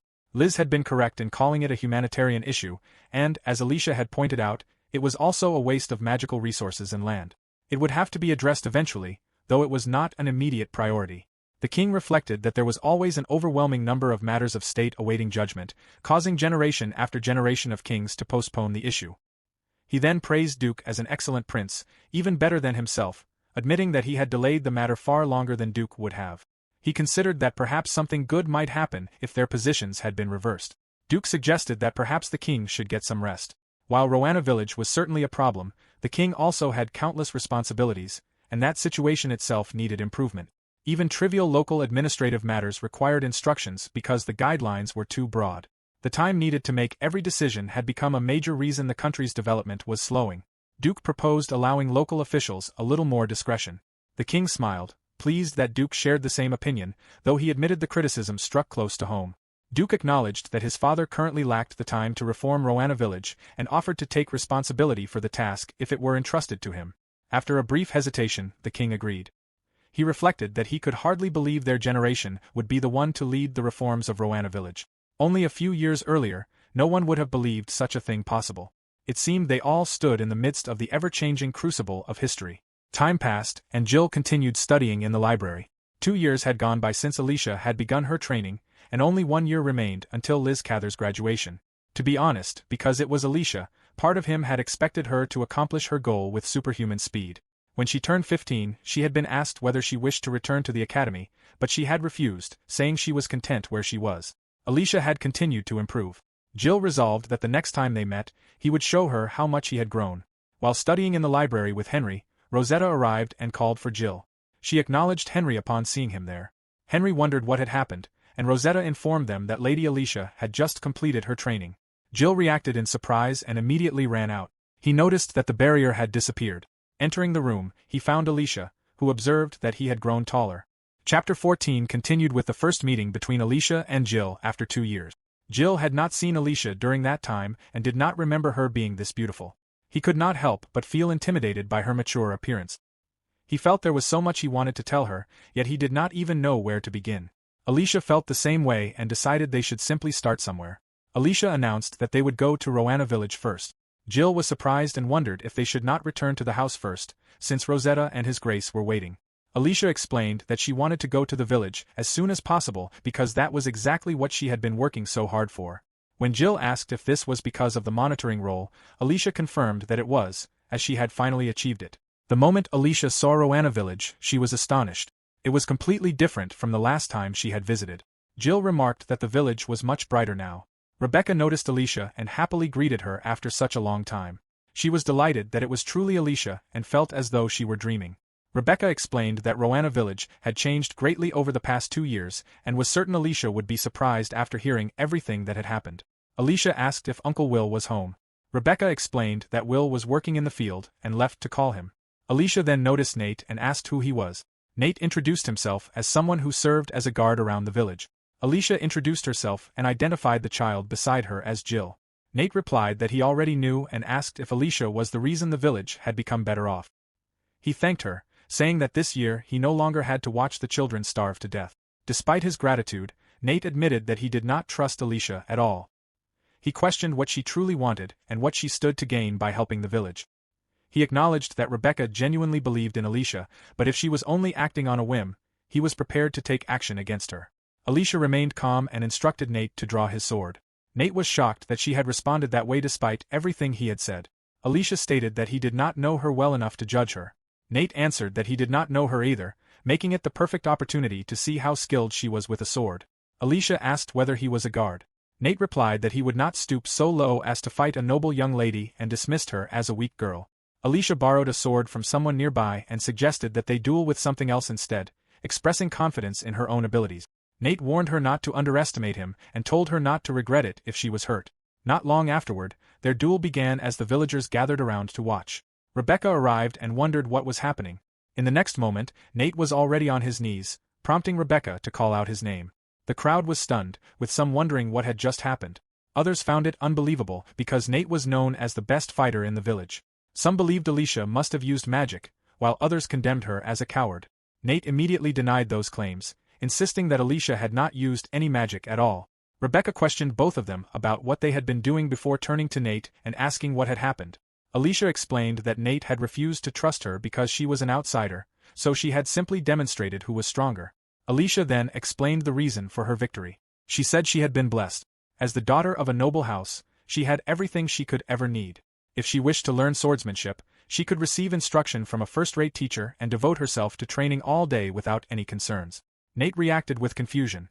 Alicia continued by pointing out that his swordsmanship was poor and relied only on brute force.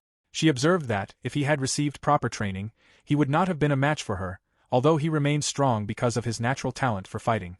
She added that none of that changed his circumstances because he had never been given that choice. Alicia then questioned whether he truly did not resent that reality. Nate responded as though she were picking a fight. Alicia told Nate that she was giving him the opportunity to use her. She questioned why he would hesitate instead of taking advantage of the generous noble standing before him, waiting until he was completely certain he could trust her. She considered such hesitation wasteful and remarked that life must be dull without that kind of resolve, especially considering how important Rebecca was to him. Will arrived and Alicia greeted him as Uncle Will. She remarked that he had not changed, while Will observed that Alicia was the one who had grown and was still the same as she had always been. Alicia revealed that she had learned level 91 magic. Will repeated the number in surprise. Alicia proudly explained that it was a remarkable achievement and that she had come a long way. Having learned the spell only that day, she had come to the village as soon as possible. Will immediately realized she was referring to level 91 dark magic. Alicia began casting the spell and gently held Will's face. Will immediately tried to stop her, while others shouted for her not to continue. Will groaned in discomfort as the spell took effect. Nate anxiously asked whether Old Man Will was alright, while Rebecca looked on in confusion. A moment later, Will blinked and stared at his hands. He realized that he could see again. Alicia smiled in satisfaction, knowing the spell had succeeded. Alicia explained that the magic was designed to transplant body parts from one person to another. Will realized that he was seeing through Alicia's eye and questioned whether she understood what she had done. Alicia dismissed any lecture he intended to give. She explained that she had willingly given him one of her eyes and would make her own decisions. She knew he would never ask a stranger to sacrifice an eye for him, yet she also knew he would never want her to remain unable to see him. More than anything, she had wanted Uncle Will to be able to see her. Alicia added that she had worked incredibly hard to memorize all the archaic words required for the spell and asked whether he could at least acknowledge her effort. Will let out a sigh and remarked that she truly was a villainess. Later, back at her home, Rosetta asked whether Alicia was certain she did not need a doctor. Alicia assured her that she was fine and thanked her for her concern. She explained that the spell had succeeded and that everything would be alright. Rosetta worried that Alicia's father might burst into tears and lamented that Alicia had lost such a beautiful eye despite being only 16 years old. Alicia brushed it off, remarking that her father was simply overprotective. When Alicia's father saw her condition, he collapsed in shock. Alicia noted that he had not even had the chance to cry. After recovering, he demanded to know what had happened and warned her not to claim it had been a training accident. He reminded her that she was supposed to tell him whenever anything happened to her, while Manon urged that a doctor be summoned. Alicia explained that it had not been an accident but a choice she had made herself. She had transplanted one of her eyes. She admitted that she was not the proper noble lady her father had wished her to become and understood that her actions were unfilial. Even so, she declared that she would continue living according to her own ideals, because it was the one thing she would never abandon. Arnold acknowledged that his concern might annoy her, but admitted that he would never stop worrying about her because he was still her parent. Nevertheless, he intended to keep his promise and would allow her to continue monitoring Liz Cather. Alicia called for Jill, and the two of them departed. The scene shifted to the Magic Academy. Alicia reflected that it had been 2 years since she had last been there. She declared that it was time for everyone to witness the return of the Villainess. Jill wondered whether that day's visit was merely a formality and questioned why Alicia had dressed so elegantly. Alicia explained that it was all part of a performance. Once rumors of her return spread, arriving in a school uniform afterward would be far too late. As Alicia entered the academy, the surrounding students reacted with surprise upon recognizing Alicia Williams. Some commented on the powerful impression her appearance left and described the sight as befitting a villainess. Alicia intended to use the opportunity to announce the villainous return. Someone addressed her as Lady Alicia. A girl remarked that she had believed Alicia was never coming back. Alicia noticed the hostility immediately and concluded that the girl must have been one of Liz's particularly enthusiastic supporters. The girl stated that she did not know Alicia's reason for returning, but insisted it would be best for her to leave as quickly as possible. Alicia stated that she would be returning to attend the academy starting the following week. She added that she had only come that day to greet the headmaster. The girl acknowledged this and offered Alicia some advice. She praised Liz for having a lovely face while choosing not to dress luxuriously because she valued people's inner beauty and treated everyone equally, making her truly noble. In contrast, she claimed Alicia's flashy attire only demonstrated how shallow she was. She further insisted that Alicia was merely putting on a facade and could never compare to Liz. Even if Alicia considered Liz a rival, it would only lead to further embarrassment.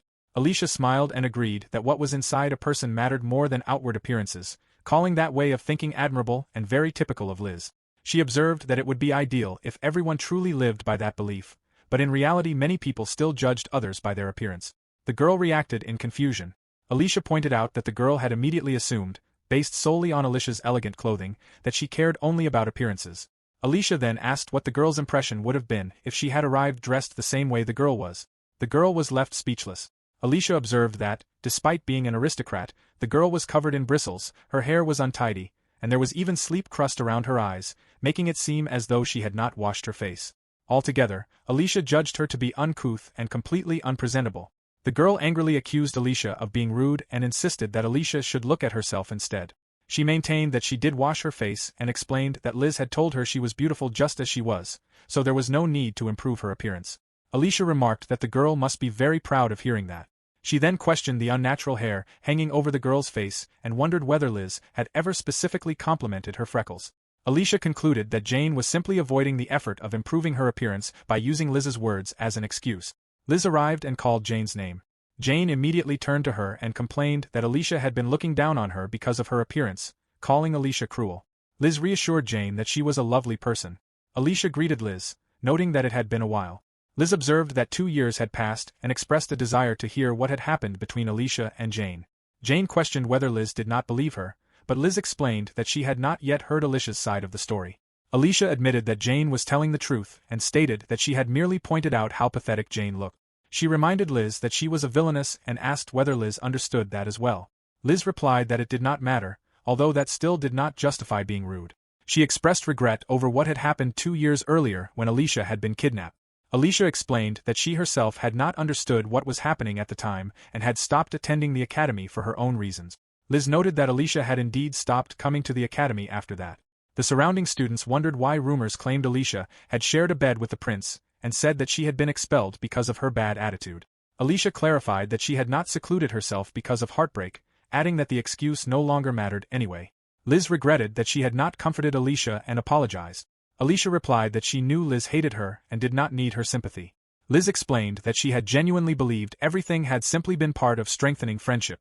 Alicia stated that it had not been the same at all. Liz admitted that she had never imagined the worst could happen and had not known Alicia was safe at the time. She believed events would unfold that way because she trusted that she would save Alicia.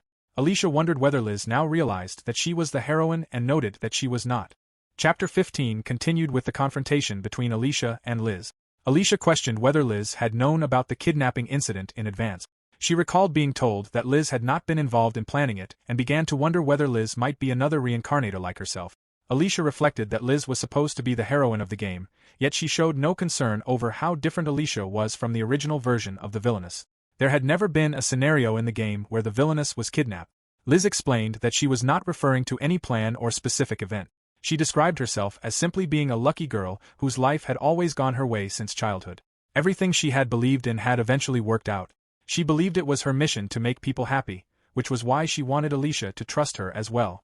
Liz declared that she wished to become someone capable of saving everyone, including Alicia. She promised that, as long as Alicia believed in her, Alicia would receive a happy ending. Alicia privately concluded that Liz was an opportunistic heroine and questioned whether Liz truly understood the meaning of her own word. She pointed out that just because chance had favored Liz in the past did not mean it always would. Alicia called Liz arrogant before quietly asking whether Liz actually hated her. Alicia reminded her that, during the kidnapping 2 years earlier, Liz had only stopped Alicia despite possessing enough ability to stop both Alicia and the kidnappers at the same time. Alicia remarked that such a choice had been convenient for Liz and was, in truth, malicious. She admitted that she had never expected such behavior. Liz attempted to deny the accusation. Alicia insisted that a saintess would not harbor such feelings. Liz maintained that she had never possessed them. Someone nearby wondered whether Liz herself had simply been unaware of those feelings. Jane noticed Liz's expression and wondered what the two of them were discussing. Liz addressed Alicia by name and asked whether Alicia would only be satisfied if Liz were cast as the villain. Alicia replied that this was exactly what she disliked about Liz. If Liz intended to be the good girl, then she should commit to it completely. Alicia criticized Liz for speaking only beautiful and comforting words without ever taking meaningful action. Everything simply seemed to fall into place for her. Alicia questioned whether Liz had ever tested the limits or effects of her abilities, attempted to control them, or even considered what she would do if circumstances failed to unfold in her favor. She wondered whether Liz was not concerned about relying on powers she did not understand. Alicia also questioned how Liz could claim she wanted to save everyone one day without having any concrete plans. If Liz wished to speak of ideals, then she needed to act upon them rather than merely think about them. Alicia declared that she had no desire to be saved. Rather than live by relying on the kindness of others, she would rather die hated while pursuing her own ideals. Jane called out Alicia Williams' name and demanded to know what she had done to Liz before anxiously asking whether Liz was all right. Alicia concluded that she did not deserve a happy ending granted through Liz's blessing. Such an ending held no value to her, and with that, she ended the conversation. Later that day, Henry came to pick Alicia up. Alicia greeted him and remarked that she had thought he had gone with Brother Alan. Henry explained that he had come because he was worried about her. He also intended to tell her what had been happening at the academy. Henry asked whether Alicia was concerned about her reputation. Alicia replied that she had already returned as a villainess. Henry warned her that her reputation was even worse than she imagined. Alicia questioned whether she had become more villainous than even he had expected. Henry told her to remain calm before explaining the situation. At the academy, people believed that individuals were naturally drawn to one another regardless of status, such as the Duke, the Prince, and Liz, who was a commoner. Within that perception, Alicia, as the jealous villainess, abused her family's authority to force a marriage with the prince. That was how the students viewed her, and it was also how the story unfolded in the game. Alicia wondered why she had become part of that story when she had not even seen her family for 2 years. Henry explained that this very contradiction was why he had come to speak with her, as he had been wondering the same thing himself. He revealed that he had been trying to trace the source of the rumors but had found nothing.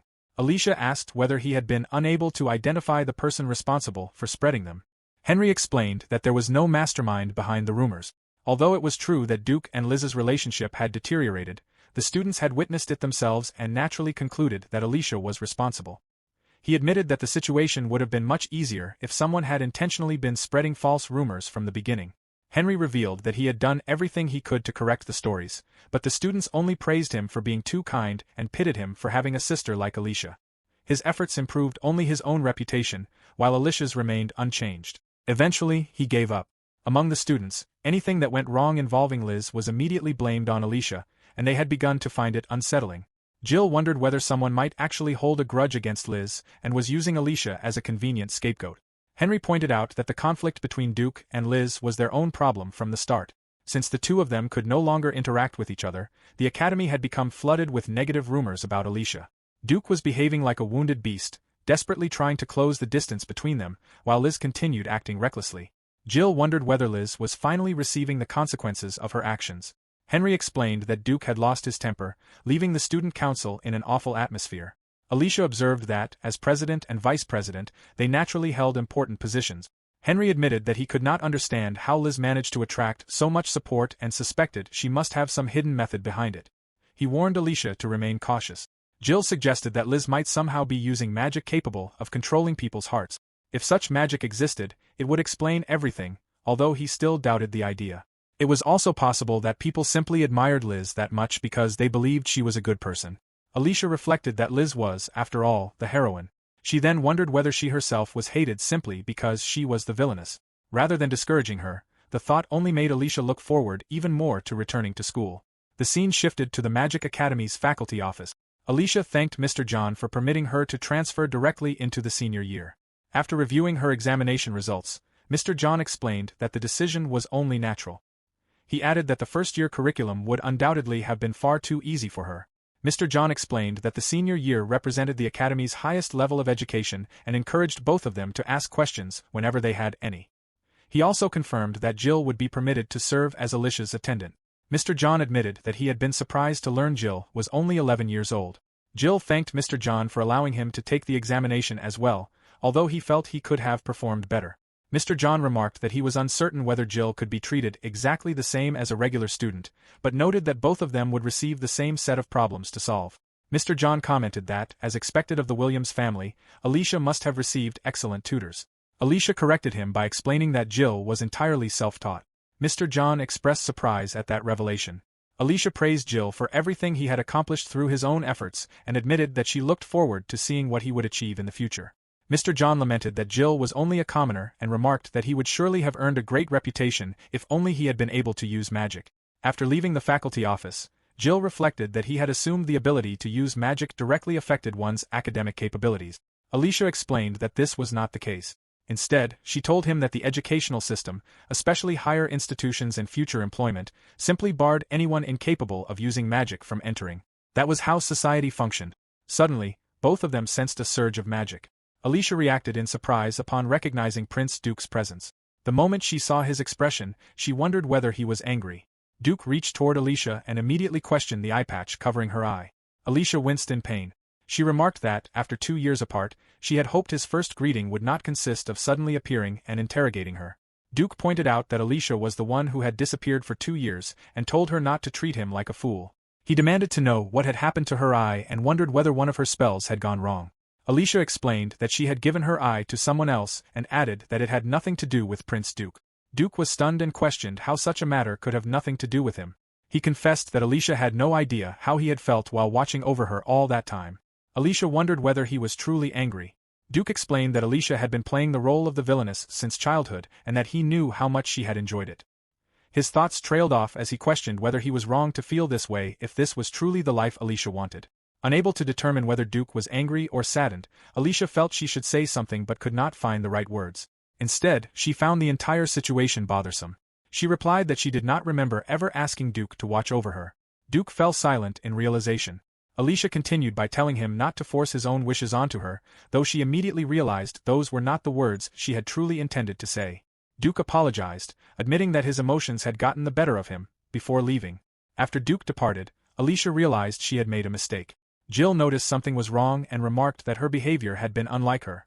Alicia admitted that she had simply felt compelled to say something and wondered whether that had been what acting like a villainess meant. She reflected that making an enemy of a prince was certainly taking things to another level. Alicia remarked that she had always been proud of being intelligent and articulate, never struggling to express her thoughts. Jill wondered whether that was what she meant by being a villainess and commented that, if so, it sounded rather lame. Alicia explained that there was a certain satisfaction in arguing with opponents and hurling harsh words at them. She admitted that she was a terrible person and acknowledged that this had been her mistake. Trampling on someone who genuinely cared about her was completely different. She reflected that she could always remain composed when facing her doting father or her stern grandfather. However, whenever Duke looked at her with those eyes, her blood boiled and her mind went completely blank. Alicia realized that she simply had not wanted Duke to look at her that way.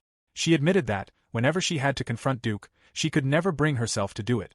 From a distance, someone silently watched Alicia and remarked on how clumsy the villainess was.